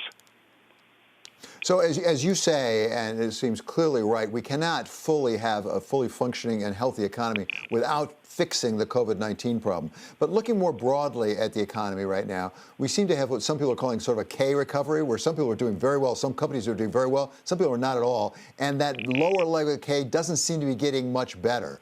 Is there anything that a Biden administration could do, recognizing we may well have a divided Congress, is there anything they could do to address that lower leg of the K, if I can put it that way? So that K, or the inequality element, is getting worse, and we have to recognize this. And it's not, David, you've heard me say this, it's not as much an inequality of income and wealth, as extreme as that is becoming. Most importantly, it's an inequality of opportunity. We are seeing massive damage to the opportunity of people from the most vulnerable segments of our society. And that is of concern not just to this generation, but to future generation. We are seeing kids from disadvantaged families losing touch completely with their schools online. They don't have the ability, they don't have the computers, they don't have the Wi-Fi, they don't have the place at home to work on this. So this is really important. And I think that what you're going to see is you're going to see the notion of we've got to address opportunity as well as addressing redistribution. So the tax system will have a bigger element of redistribution that will deal with income and wealth inequality. And you're going to see efforts to make sure that the inequality of opportunity is made less unequal. And that's really important for all Americans. You cannot be a good house in a challenged neighborhood. So, Mohammed, let's talk about perhaps a little bit more short term, and that is in terms of stimulus. There's a lot of talk about that so-called fourth wave of stimulus in the United States. We had heard again this week from Jay Powell, the chairman of the Fed, saying we really need it. You need to go big with fiscal stimulus. Hasn't happened yet for all the reasons we know, the divisions, the election itself. It's sometimes we look across to Europe and say they have a better, more coordinated approach to the fiscal and the monetary than we seem to have here in the United States. Does this election and a Biden administration hold out any hope for you that we might have better coordination, not to interfere with the independence of the central bank, but just to work together a bit better? So I think what's going to be critical, David, is if the incoming administration can convince Congress this is not just about relief. This is something way beyond relief. So think of whatever fiscal package comes in an optimal world, and I know we don't live in an optimal world, but it's always good to start with what's optimal and then come back. We need four things from fiscal policy. One is relief. People are hurting, and they're hurting for no fault of their own. Two is we need expenditures on things that are critical for living with COVID. We're not going to get rid of COVID for the next 6 to 9 months at the earliest. That is more resources to test and trace and more resources to the hospital system. Third, we need to acknowledge right now the issue of scarring, short-term problems becoming long-term problems. And that is particularly true for household economic insecurity. You and I have talked about the importance of making sure that demand doesn't get damaged so that we can come up a vibrant economy, and we have the ability to do that. So we have to think very seriously about what do you do with rising household economic insecurity. And finally, pressure on productivity. We talked about decay recovery. Decay recovery is not just among households, it's among companies. The strong have been getting stronger. The weak have been getting weaker. We have more corporate concentration, which means less competition, and the world is deglobalizing, which means less productivity. So we have these four challenges. I think what the incoming Biden administration needs to do is very quickly say, these are the four steps that we can address over time. So don't get hung up on relief. Is it pro-work? Is it not pro-work? We're going to have all four, and all four mean a vibrant market-based economy. Okay, Mohammed, as I say, there's nobody we'd rather talk to on a day like today than Mohammed El-Erian. Thank you so much. He is president of Queens College, Cambridge, and I'm proud to say a Bloomberg opinion columnist as well. So to reset now what is going on, we had started with a projection from the Associated Press and two major networks that Vice President Biden is now President-elect Biden. He is now going to be the 46th President of the United States. That was followed by competing statements, first actually from President Trump saying that is a false claim, that is not what's happening, and in fact he's going to litigate and he's going to start on Monday to prosecute his lawsuit, as he called it. And then we had Mr. Biden identify himself as President-elect Biden with Vice President-elect Kamala Harris, saying that he is humbled and honored to take this up and is moving forward now to a transition.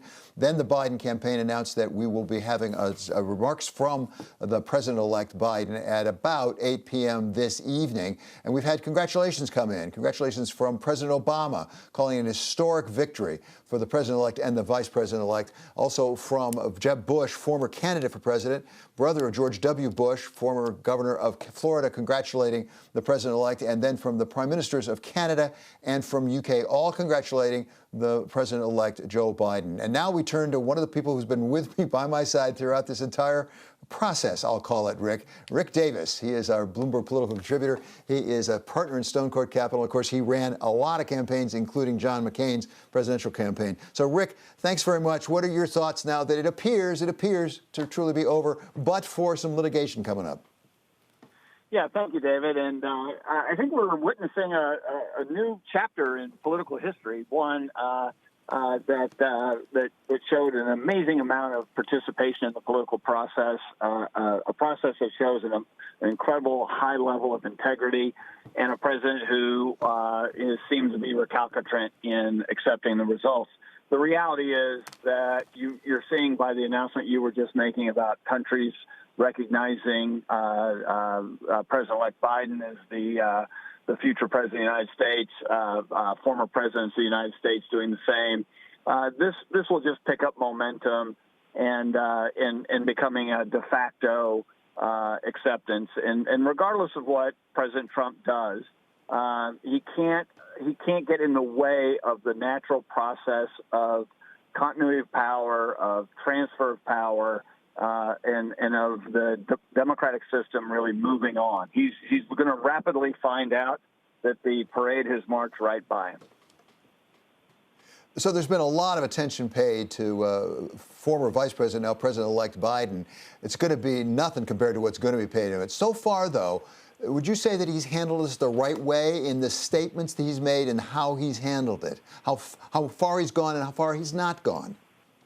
Yeah, I think you can just look at the two public statements he's made in person since the election, both on election night and then last night. And he really has not overreached, right? He hasn't tried to claim victory. He said, let the process work. He's done what he could to bolster the integrity of the electoral process by being patient and let it work its will. And then what he's also done is he's asked the country to come together and create some unity. He recognizes, even though we've had an enormous amount of participation in this election this year, historic of nature, that the country is deeply divided, that 50% of this country didn't vote for him.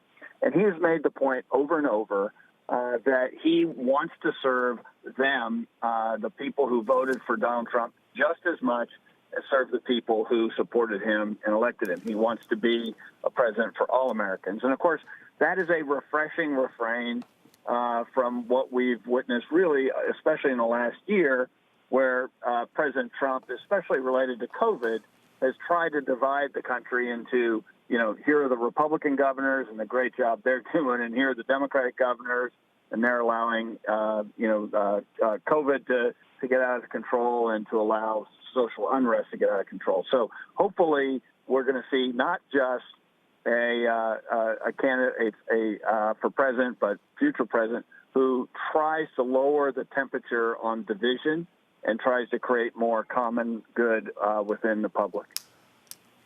So, Rick, let's talk about that transition just a little bit. We talked about the president-elect Biden. Let's talk about President Trump now, because his initial statement is, I don't concede at all. We're going to litigate this thing. And it is his right to do that. Let's be clear about that. There's nothing wrong about that. That's perfectly legitimate. But how much can he slow down or impair this process, even beyond any litigation it has, in the transition period? How much does President-elect Biden really need some degree of cooperation from the Trump administration, if not from Donald J. Trump personally?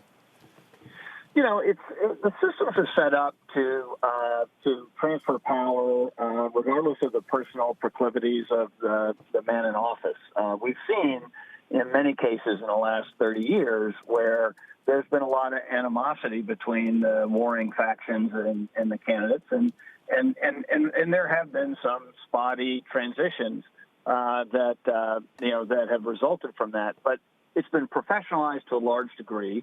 Joe Biden right now will need the cooperation of the administration in so much as he needs his landing parties, the teams that are put together to go into the various cabinet agencies to start pulling together information on where things stand. And I think you'll see the government agencies respond in kind. And so whether the president tries to obstruct that process is going to be an issue, and then what happens as a result of that will potentially create some issues for the transition. But in the past, regardless of the anxiety and animosity that exists between the two parties, transitions have been held unaccountable for that. So, Rick, as the song says, there's got to be a morning after. There's got to be a morning after this election, too, for both the Democratic Party and the Republican Party. Quickly, well, how are those two parties going to move forward at this point? What does this election do to change their direction? I think that the president-elect Biden, we know what his agenda is. It's going to focus intensely initially on COVID and dealing with the healthcare pandemic. And we know that that's been a high priority for Speaker Pelosi. So the question is going to be, how can they do business with a still, as of now, Republican-controlled Senate and Mitch McConnell, who's had differing views on how to finance, how to attack from a public policy point of view, really the number one issue in the Biden White House, the pandemic. And so I think that there'll be a lot of efforts between now and the inaugural to find options like a stimulus during lame duck, where they can work together and find common ground on these issues, financially especially, that can be done even in advance of a Biden presidency taking office. Okay, Rick, it's been a pleasure working with you throughout this election. We've got a lot more politics to talk about in the days to come, but it's been great having you today. That's Rick Davies. He's our Bloomberg political contributor. Now we're going to go to my Bloomberg colleague, Mark Niquette, who's been reporting on Pennsylvania straight through. So Pennsylvania, put it over the top, Mark. You were the right person in the right place. What did it? Well, it's that Democrats cast in this election that overcame the enthusiastic turnout that President Trump got from his voters on Election Day. It's interesting in Pennsylvania, you saw Donald Trump get more votes than he did in 2016 when he surprised the world and won Pennsylvania by only 44,292 votes. But even though he got more votes this time than in 2016, Joe Biden just got more. And in particular, turned out his voters, the Democrats in Philadelphia and Pittsburgh and the collar counties here in Philadelphia, where Democrats have to have a strong showing if you're going to win Pennsylvania and overcome the Republican votes that take place elsewhere in the state. Okay, so the president, as you know, President Trump issued a statement about 11:45 or so, shortly after the projections were made, saying it's false that, in fact, Vice President Biden, President-elect Biden now, is not going to be the next president, and he's going to have legal challenges. He's going to pursue those. Those tend to center, actually, on Pennsylvania, and particularly in Philadelphia. Can you give us a sense of what those challenges are? Yeah, interestingly, we were waiting for a press conference to start with Rudy Giuliani, the Trump campaign lawyer, when the call was made that Vice President Biden is now president-elect.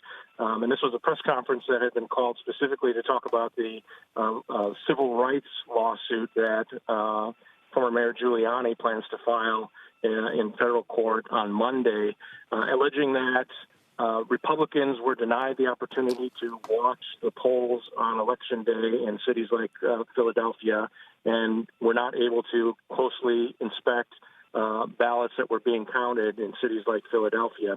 The problem with what he's alleging is they're really offering no proof that there was any kind of voter fraud. You know, they're suspicious about the fact that these some Republicans may have been denied the opportunity to be in the polls or get close enough to watch the action, but there's no evidence that any ballots were tampered with or any kind of impropriety. And in fact, the Republican officials in Pennsylvania say there is no evidence of voter fraud. The Republican Senate leader flat out said, you know, there's no evidence of misdeeds. They're unhappy with the process. They think the Democratic Secretary of the Commonwealth here changed rules at the last minute, and the process wasn't to their liking, but no evidence of fraud. And the Republican city commissioner in Philadelphia that was in charge of helping charge the vote counting process at no time were Republican observers denied, you know, access to watching these ballots count. So, you know, so far there's a lot of talk about, you know, potential fraud or problems because maybe folks didn't get a chance to see the counting up close, but no actual evidence of fraud. Okay, Mark, great reporting from Pennsylvania, right straight throughout. That's Mark Green-Naquette, our Bloomberg colleague. And now we have the honor of welcoming a member of the Senate, the United States Senator. He's Ben Cardin, Democrat from Maryland. So, Senator Cardin, thank you so much for joining us. First of all, just give us your reaction as a Democrat to where we are now with the President-elect Joe Biden, Vice President-elect Kamala Harris. Well, I think we're all very excited. We're going to have a president that will restore American values, which are our strength, a president who will tell the truth and believe in science, and a president who will represent all Americans. I can tell you it's going to be important in regards to the agenda for America domestically, but also America's leadership globally is going to be quite different under a Biden administration. So, of course, we're here because there's a projection now from the Associated Press and two other major networks that Joe Biden will be the 46th president of the United States. The former vice president has announced that he accepts it, he's now president-elect. President Trump is disputing that at the same time. We're having various congratulations pour in from President Obama, most recently actually from Mitt Romney, senator who ran himself for president, as well as from the prime ministers of the UK and from Canada. How concerned are you, Senator Cardin, about the litigation? Because President Trump is saying he's going to prosecute this. I guess he's filing a new lawsuit involving Philadelphia and Pennsylvania on Monday. Well, I don't think any of us are surprised to hear President Trump's reaction. He's lived his entire life, when he didn't get his way, to go to the courts and to say that what has happened has not happened. So we're not surprised by this attempt to go to the courts. But we are disappointed. America has a long tradition of the peaceful transition of power and the losing candidate for president offering full support for the new administration. Obviously, President Trump will do it differently. As far as a legal challenge, I must tell you, I thought this election around the nation went as smoothly as I've seen any election go. Considering the deep division in our country, this election was extremely smooth and very few allegations of any significant challenges. So there's no merit to these cases. We know that. The president is just trying to do what he always does and challenge the facts that are on the ground. Okay, Senator Cardin, even as we've been speaking, Bloomberg is reporting that Senator Chuck Schumer, the minority leader of the Senate right now, and the Speaker of the House, Nancy Pelosi, have called President-elect Biden this afternoon. Give us a sense. You know Joe Biden. He's spent an awful lot of time up there in the United States Senate like you. Give us a sense of what you think those relations are likely to be like between Congress, the Senate, the House of Representatives, and President Biden, how different they will be, and whether, in fact, President Biden can work with both sides of the aisle, including a Mitch McConnell, who has sometimes not been the easiest to work with, I think it's fair to say, for the Democrats. Well, I think Joe Biden will show that his personal relationships, not only with Democrats, but also Republicans, and not just with those who agree with them, but those who disagree with them, will be ones in which we can get constructive progress. I will never forget the conversations I had in the White House with Vice President Biden when I disagreed with the Obama administration on a particular policy. Those conversations were meaningful. Joe Biden listened, and he tried to bridge the differences. You're going to see the same thing as President Biden, that he'll be listening to Mitch McConnell, he'll be listening to the Republicans as well as the Democrats. The relationship will be one of friendship and one of trust, and he will find ways to bring us together. When Joe Biden says he will represent all Americans, he will represent all Americans. He will listen to all Americans. It doesn't mean that he will always agree or that there won't be significant differenes. There will be, but it'll be a totally different type of relationship than we've seen over the last 4 years. Senator Cardin, I'd be remiss if I didn't ask about the Senate, because it hangs in the balance right now. It looks like there's still maybe a shot to get to 50-50 for the Democrats if you win both of the runoffs in the state of Georgia. But how big a difference is it going to make whether, in fact, you do have a de facto majority with a Vice President Kamala Harris voting with you, or are still in the minority, to what Joe Biden wants to accomplish, what you would want to accomplish? Well, clearly the most important election this season was for the President and Vice President of the United States. But the control of the United States Senate is a very important part of being able to make progress in this country. The majority leader in the Senate sets the agenda in the Senate. So if we can get those two special elections, or runoff elections in Georgia, break for Democrats, then with the Vice President tie-breaking vote, we can help establish with the president the agenda in the United States Senate. So it's extremely important, and we're going to put as much energy and attention to the Georgia runoff elections as we possibly can, because the consequences are fairly significant. Senator Cardin, you have long worked in the area of foreign relations in the United States Senate, have had a leadership position there. Give us a sense about President Biden's foreign relations. How would it differ, do you think, from President Trump? Well, as you saw, once they announced that Vice President Biden was president-elect, you saw the celebrations in the streets in so many of our cities. I am certain that in foreign capitals today, there is celebration with our closest allies, our Democratic allies. I've had such intimate discussions with foreign leaders about U.S. foreign policy and the fact that the United States has abandoned its traditional role of working with our allies, whether it was on climate, healthcare, security, trade. Joe Biden already has personal relationships with these world leaders. They trust him. Personal relations are extremely important in advancing our foreign policy, our national security, and Joe Biden is well ahead of the curve in the relationships he has with the world leaders. So even as we've been speaking, Senator Cardin, we now have a statement from Angela Merkel, the Chancellor of Germany, saying, "I look forward to working together with President Biden in the future. Our transatlantic friendship is indispensable if we are to face the greatest challenges of our time." It really bears repeating. It goes back to the relation with Europe. Will President Biden be particularly a big difference with respect to U.S. relations with the North Atlantic, with Europe? Given where President Trump was, he was, I think it's fair to say, dubious at times about those relationships. Joe Biden may have more of an orientation toward Europe. Oh, absolutely. I think our Democratic partners in Europe questioned whether America was a reliable partner. We heard that as to whether the United States would be there to defend our NATO alliance. There was real concern about that. There's been major concern how the United States unilaterally pulled out of the Iran nuclear agreement, even though Iran was in compliance with that agreement.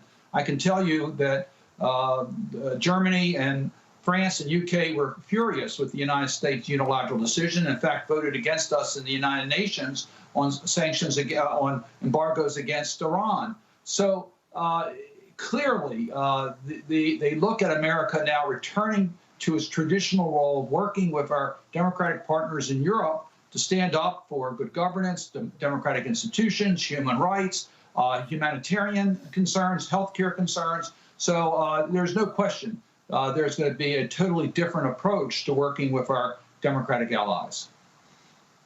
So just because maybe we're talking about right now, the Secretary General of the NATO has just come out saying that he warmly welcomes the Biden election. So there you go, Senator Cardin. It's been a great pleasure to have you with us. Thank you so much for spending part of your Saturday with us. That is Senator Ben Cardin, Democrat of Maryland. And now we want to turn to the U.S. Chamber of Commerce and Neil Bradley, where he is Executive Vice President as well as Chief Policy Officer.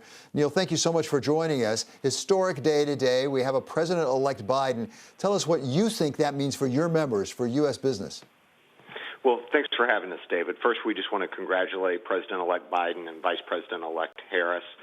We look forward to working with them. We have a lot of challenges ahead of us, confronting this pandemic, addressing the recession caused by the pandemic, and then really building for the future. And so we think that there's a lot of things that we can work on together. We're excited to turn from campaigning to governing and getting about the work that we have to do before us. Okay, what's on the top of your list? What's the first thing you're going to ask for? So the first thing is we'd like the current Congress to work with the Trump administration and finish up this Phase 4 package. We think that there's no reason to wait till the new year to get that done.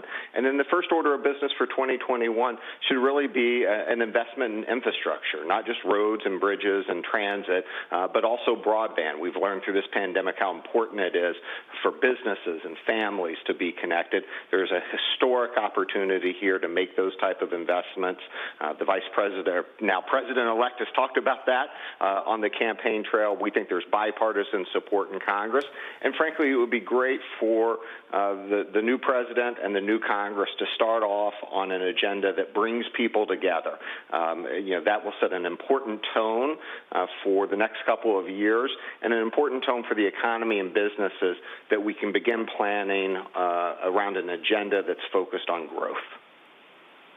Neil, how worried are you, really, your members, the members of the United States Chamber of Commerce, about regulation? Because this was a hallmark of President Trump's administration, deregulation.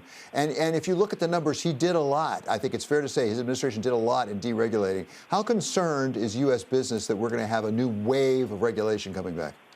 There is no question. The two things that President Trump has done that has really unleashed the economy, finally getting long overdue tax reform done, and then his deregulatory agenda. And so, there is concern on the regulatory front. We will be engaging with the Biden administration to point out where changes in regulations will dampen the economic recovery that we all want to see. And frankly, this actually ought to be an opportunity to move from regulating to legislating. One of the bad habits our government has gotten in is because of the gridlock in Congress and between Congress and the administration. Problems that used to be resolved through compromise and legislation are now relegated to agencies and regulations. That's no way to run an economy. It puts at risk this idea of the rules changing back and forth every time an administration changes. So we'll be encouraging Congress as well as the administration to tackle some of these problems through the normal legislative process. So, Neil, you spend a fair amount of time up there on Capitol Hill. Give us a sense. Do you sense any openness on the Republican side, and particularly perhaps in the Senate, with Mitch McConnell, to actually do some compromising? I mean, we know Mitch McConnell has worked with then-Senator Biden before, and Senator Biden does have the experience of legislating. Do you have some hopes that maybe we get past that gridlock as you describe it? I do, and it's not just President-elect Biden's experience from the Senate.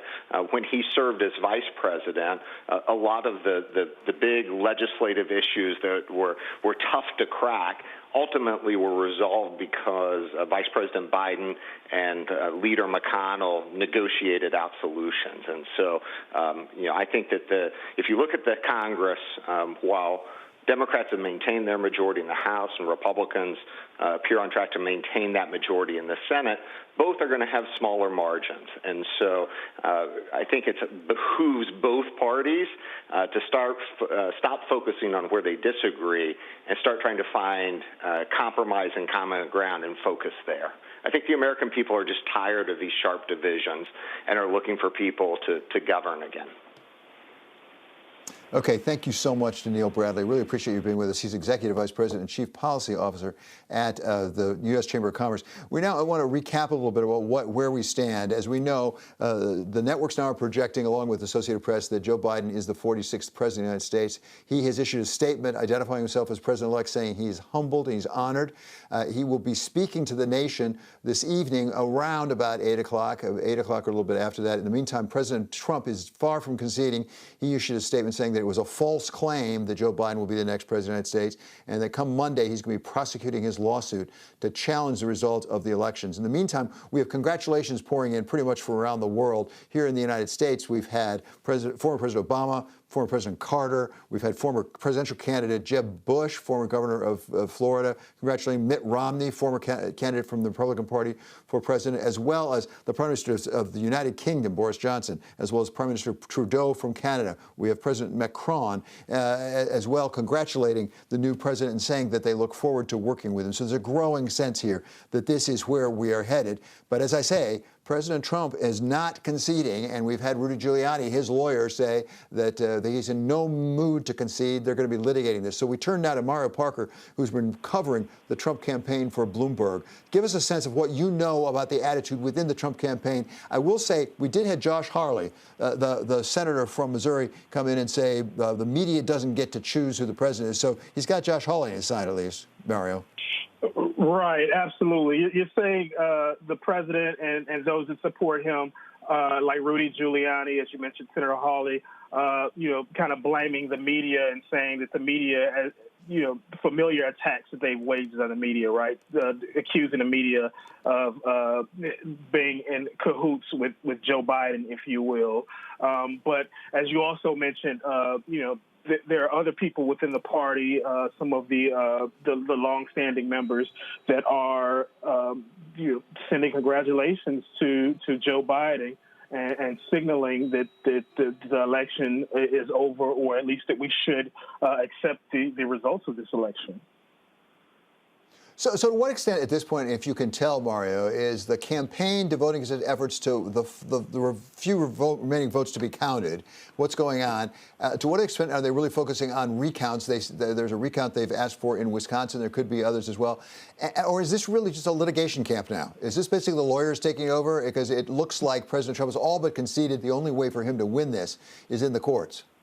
By all intents and accounts, it does seem to be that way. Earlier this week, the Trump campaign had been holding these conference calls with reporters up through Thursday, in which they touted ways that they saw to 270, a pathway to 270. But now that rhetoric, they didn't hold a call on Friday, which is notable, but also the rhetoric has changed and it's more focused on a legal avenue than it is in terms of a pathway to 270. So it seems like the only recourse that the campaign sees in terms of getting the president reelected is if some of the ballots would be disqualified.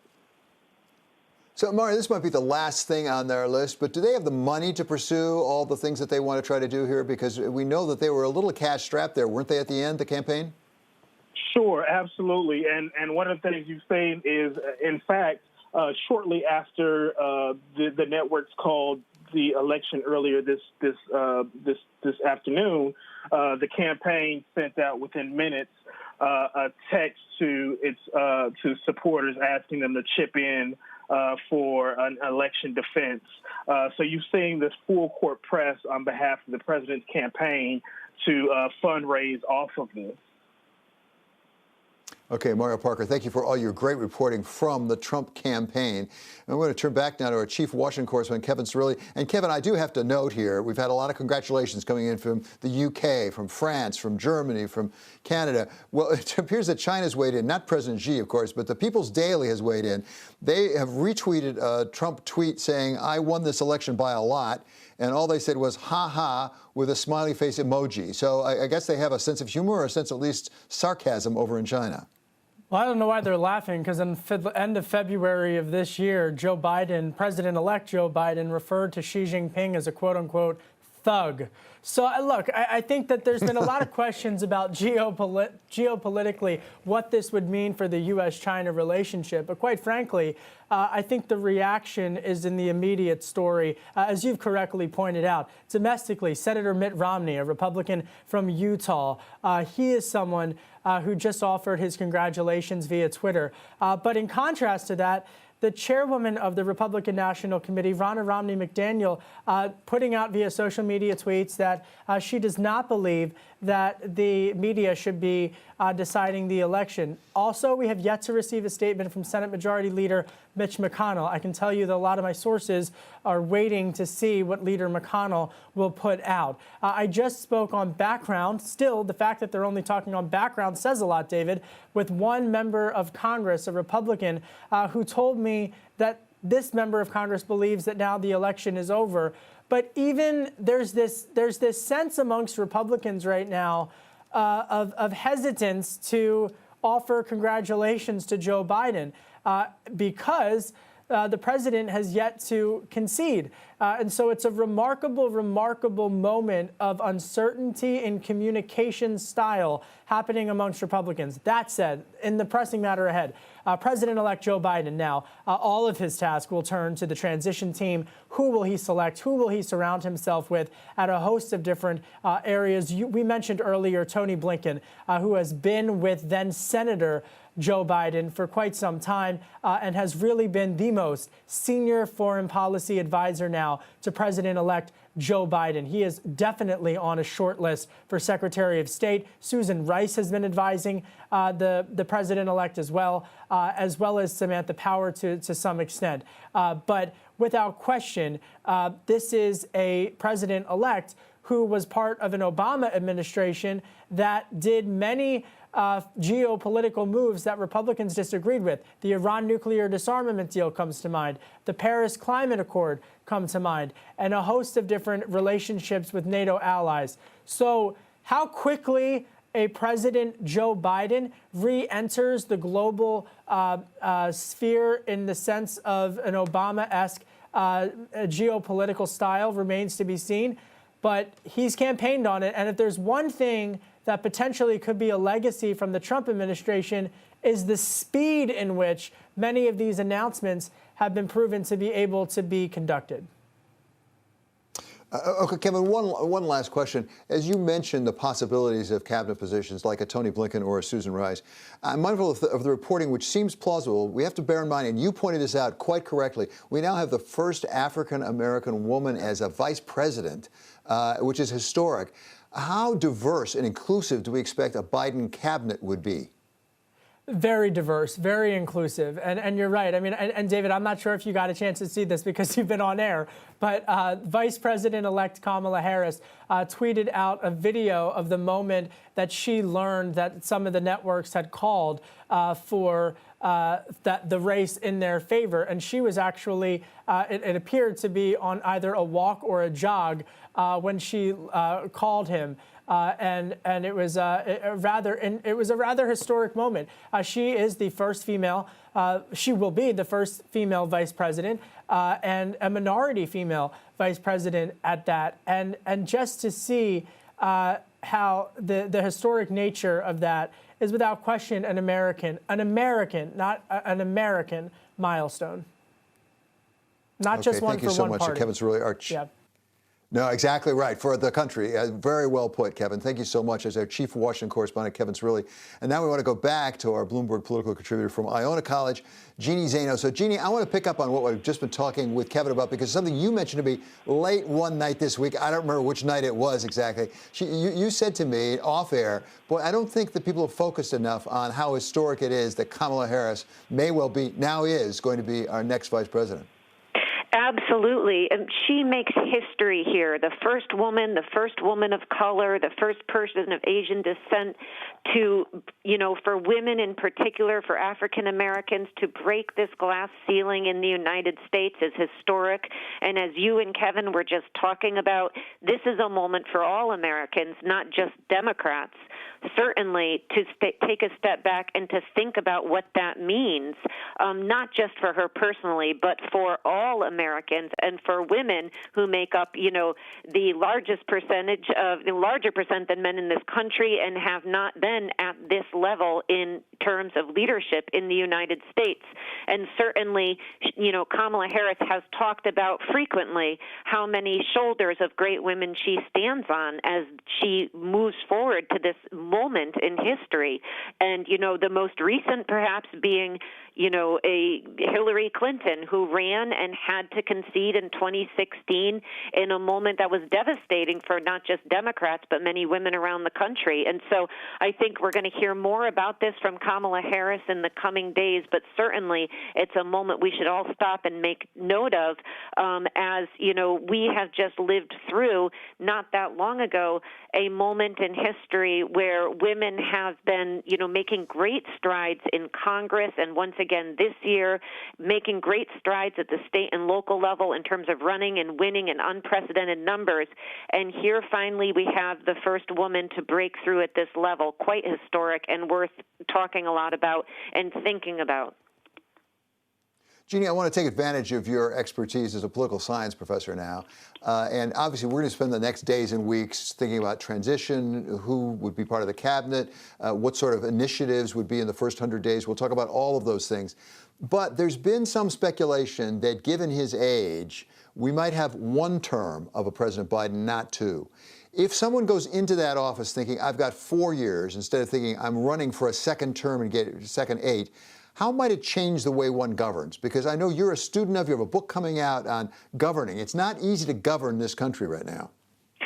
Certainly not easy, and this was something that was raised repeatedly. We remember throughout the election to then candidate Biden and now President-elect about whether he was running and would just promise to serve one term or whether he was going to be a candidate again if he was to win. And certainly this is something, given his age, that we all have to think about and he's had to think about. And I do think it has an impact on how you govern. Now, as far as I know, he has not said that he would not seek another term if he won, but I do think the possibility is there that he would not. And I think it does impact how you govern, and this is somebody who knows Washington well, served as vice president for 2 terms, was in the Senate, as you've been talking about, for many decades, and understands the importance of using the honeymoon period, if we still have one anymore, the first 100 days, and the first year or two, because that's when historically you're able to do the things that you promised to do and are important to get done. And certainly if he decides not to run again, the window does close very, very quickly before you become a lame duck president in this country. And so we're going to be looking specifically at what policies he's pursuing in that first 100 days. And I think at the top of the list is going to be a stimulus package and trying to shore up not only the United States in terms of battling this pandemic, but the economic problems that have ensued since we had the forced shutdown. So I think that's at the top of his agenda, but he's got a long agenda, and he may and is likely going to be battling with a Republican Senate as he tries to move forward on this. Jeannie, I want to correct myself, not correct you, but correct myself, because I think it's important. I referred to Kamala Harris as the first African-American woman.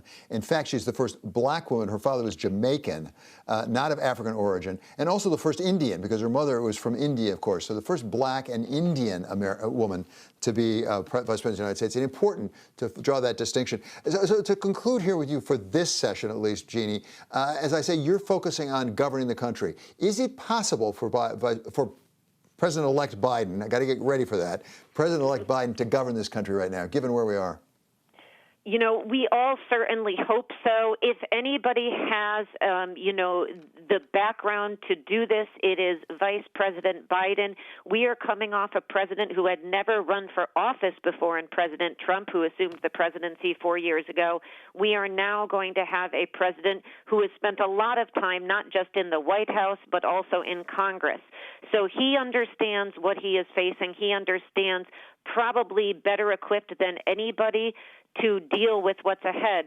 But it is not going to be easy because we have to remember he's not only facing, likely again, a divided government in terms of a Republican-controlled Senate, and he needs the Senate to move forward on these policy initiatives, but he's facing a divide in American country as many millions of voters cast ballots in the last several weeks and months for President Trump and are devastated to learn that President Trump has likely lost this election.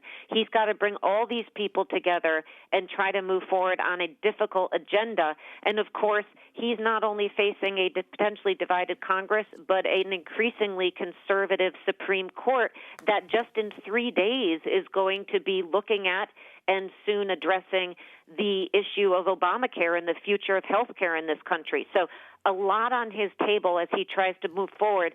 And that's why President Trump conceding and moving the country forward is so important.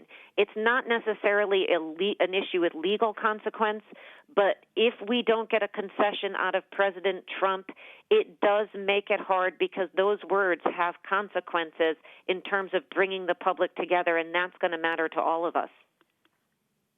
Jeannie, always such a treat to have you with us. Jeannie Zaino, she's our Bloomberg political contributor. Now we're going to bring in our Bloomberg colleague, Ryan Teague Beckworth. And I'm learning something constantly while I'm on the air, Ryan. I did not know that President Hoover's vice president was an enrolled member of the Kaw Nation. Tell us about that. So, in fact, Kamala Harris is not the first person of color, as I understand, to be vice president.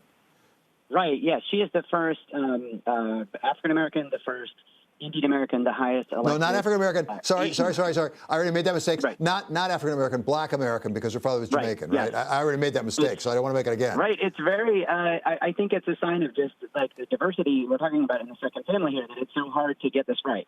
But yeah, she does. She is a lot of firsts. She's the highest Asian American elected official ever. Her husband is first Jewish American spouse. President or vice president. This is a very 21st century family. I think that at the top of the ticket, Joe Biden represents the kind of person that we have seen before a lot in these executive positions, and he deliberately picked Kamala Harris to try to showcase that a broader coalition that Democrats are trying to build. And she checks quite a few boxes on that. Yeah, exactly. So give us your base take on the significance of this, really, how important this is, particularly, I must say, given this year, given the racial strife, the real attention paid to racial injustice, the killing of George Floyd, Breonna Taylor, other people, and the demonstrations and riots, I will include, that's gone on, how terribly important it is that we as a nation, I think, have made a significant gesture to say we're going to try to get past some of that racial injustice.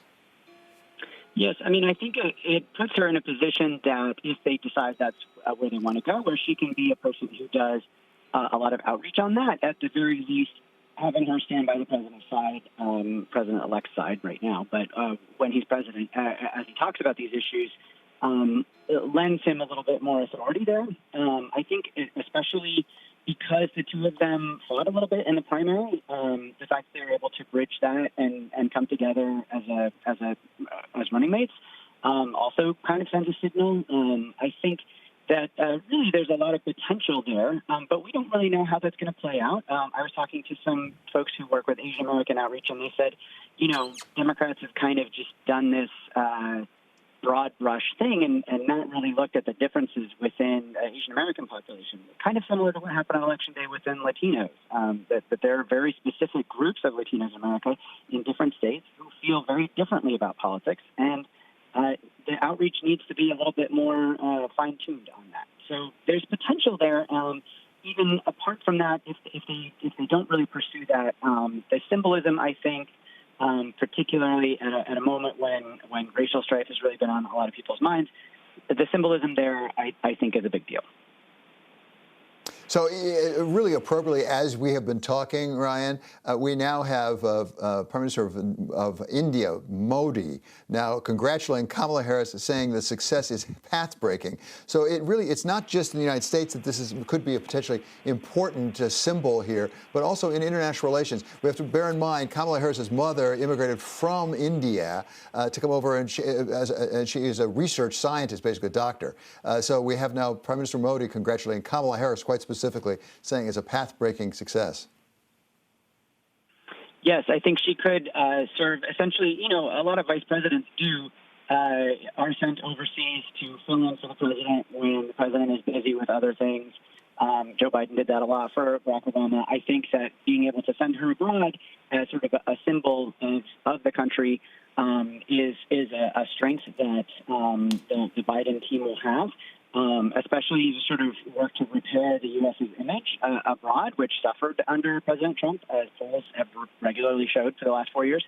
And I think also, if you look at the video that the Biden campaign posted shortly after he was called by the various networks, it was a video showing sort of the breadth of America. I mean, showing Native Americans, showing oyster shuckers, Filipinos, people on mountain ranges and whatnot. I mean, really trying to send a signal that this entire country and all of the diversity within it was something that he viewed as important. And I think that's a strong message that the Biden campaign wants to emphasize. I think that's a message he will be emphasizing as president. And I think that is a message that Kamala Harris as a vice president will be also projecting abroad. Okay, thank you so much to my colleague Ryan Teague Beck for that perspective on the Black and Indian American Kamala Harris making history. Although, as he's explained to me, I did not know this, we did have a person of color from the Kaw Nation who was vice president under President Herbert Hoover.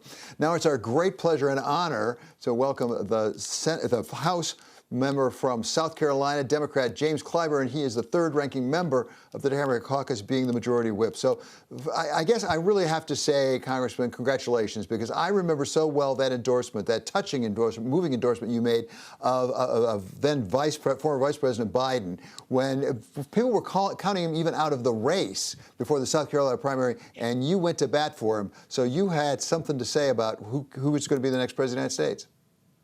Well, thank you very much. Thanks for remembering that. I as you know, always was going to vote for Joe. That endorsement was something I did from the heart. Didn't have any notes. Wasn't even planning to make a speech as such. I was just there to say, this is who I think would make our best nominee. But a lot of things happened in the days immediately before that endorsement, as well as the morning of the endorsement, that launched me into the kind of speech that I gave. And I told folks that what I wanted to do was to really create a surge, not just say this is who I think South Carolina ought to vote for, but I wanted people to see exactly what the country needed. Bringing people together is very, very important to me. I think this country is very divided. It's always been divided. Black folks came in 1619. And so race has always been a dividing force in our country. But it's never been exploited the way it's being exploited now. Back in the day when in the South people ran for public office by denigrating people of color, I thought we'd gotten beyond that. And I kept seeing in the Trump presidency a throwback to the George Wallace days and beyond. And so I just thought that Joe Biden was the guy that we needed. He'd had the kinds of experiences that would allow him to empathize with people. When you go through what he's been through, you can look at people and you can hear their stories, and you can be empathetic. And so I think that that's what Joe Biden is going to be for this country.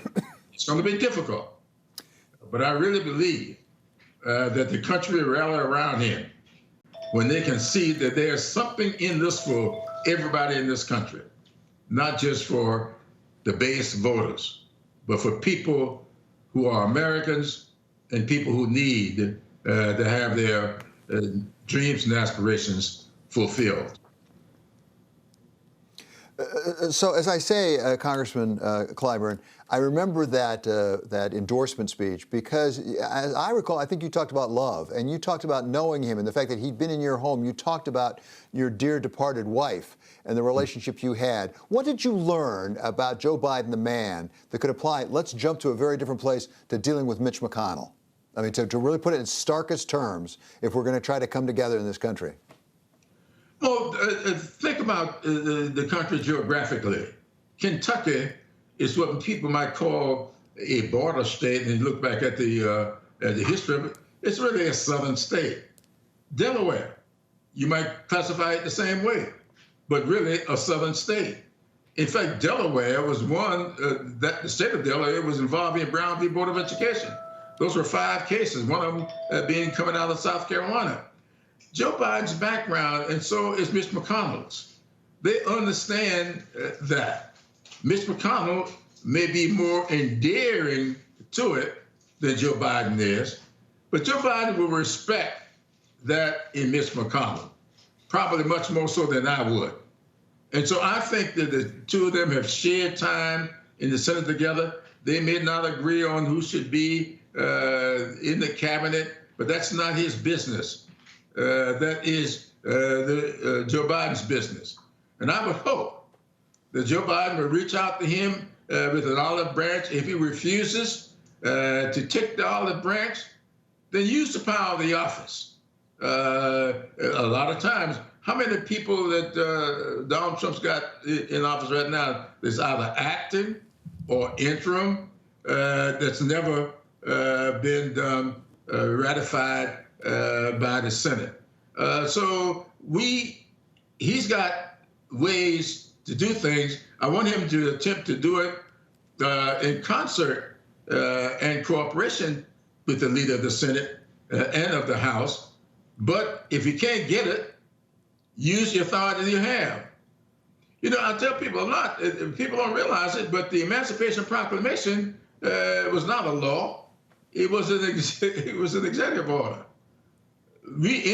Truman integrated the armed service by executive order.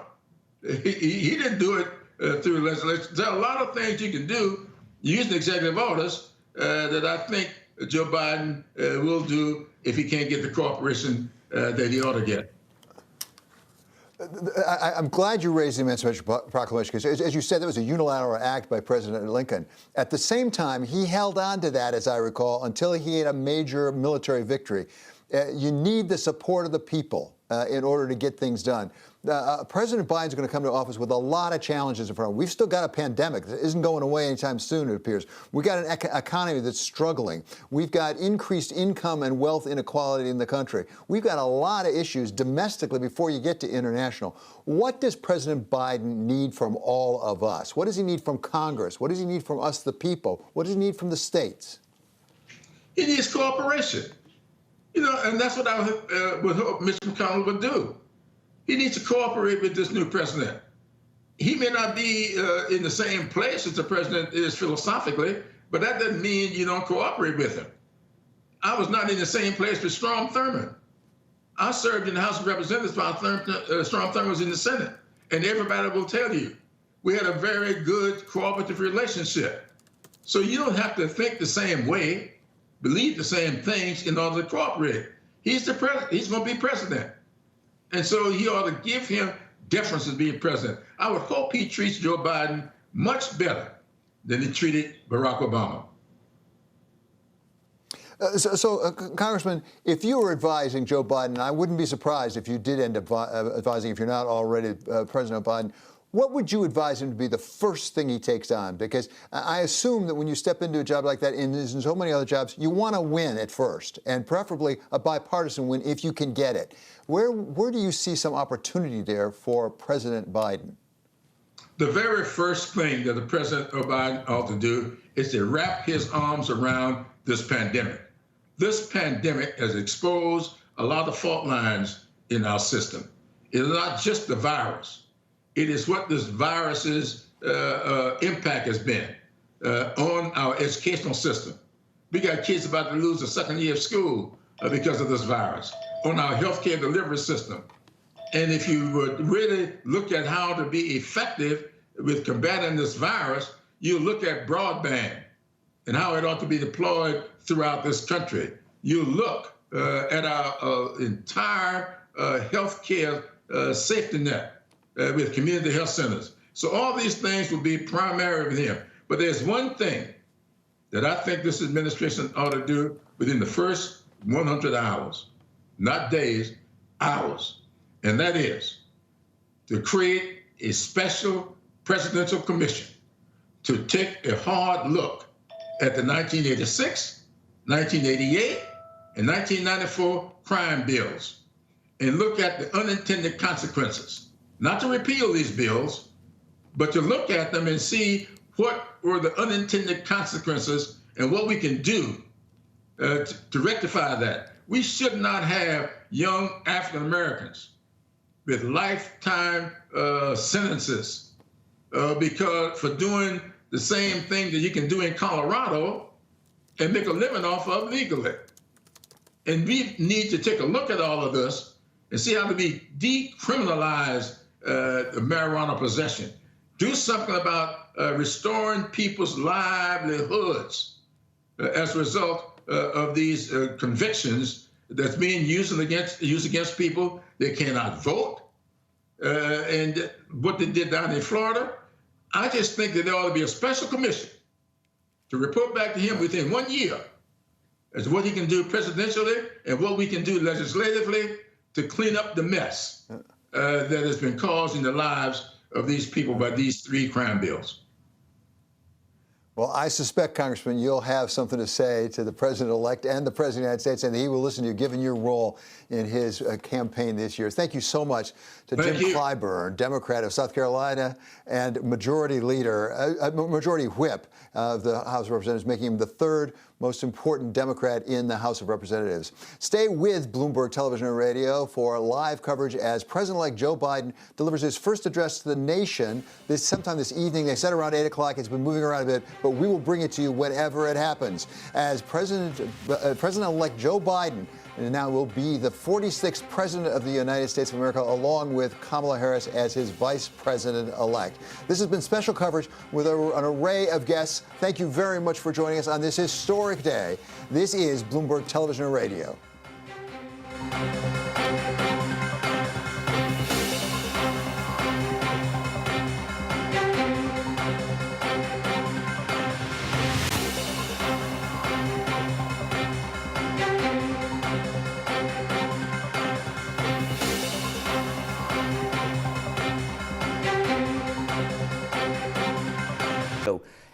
What is the risk that these things overwhelm you? Did they ever? No! I will stand up for Canadian interests. I will only sign a deal that is good for Canada. Coming up on Bloomberg Best, the stories that shape the week in business around the world. Welcome to Bloomberg Big Decision. Really good to have you here. Thank you so much for having me today. We know this business inside and out. You've really built a conglomerate. We saw amazing opportunities in the Middle East. They had the dream. You had to bring it to reality. Between the 3 of us, we can really do anything. I feel like this is where we should go.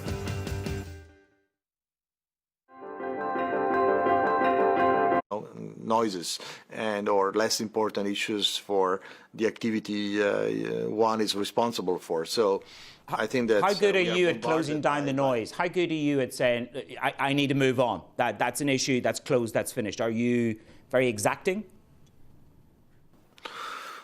I think that's probably, I believe I'm pretty good at that, probably because if, it would be hard to stay in the job for 9 years without being good at this. So, you need to be able to shut down and isolate yourself and isolate topics that are not relevant and be aware that, there are priorities that you need to focus on and you can't fix everything in one go.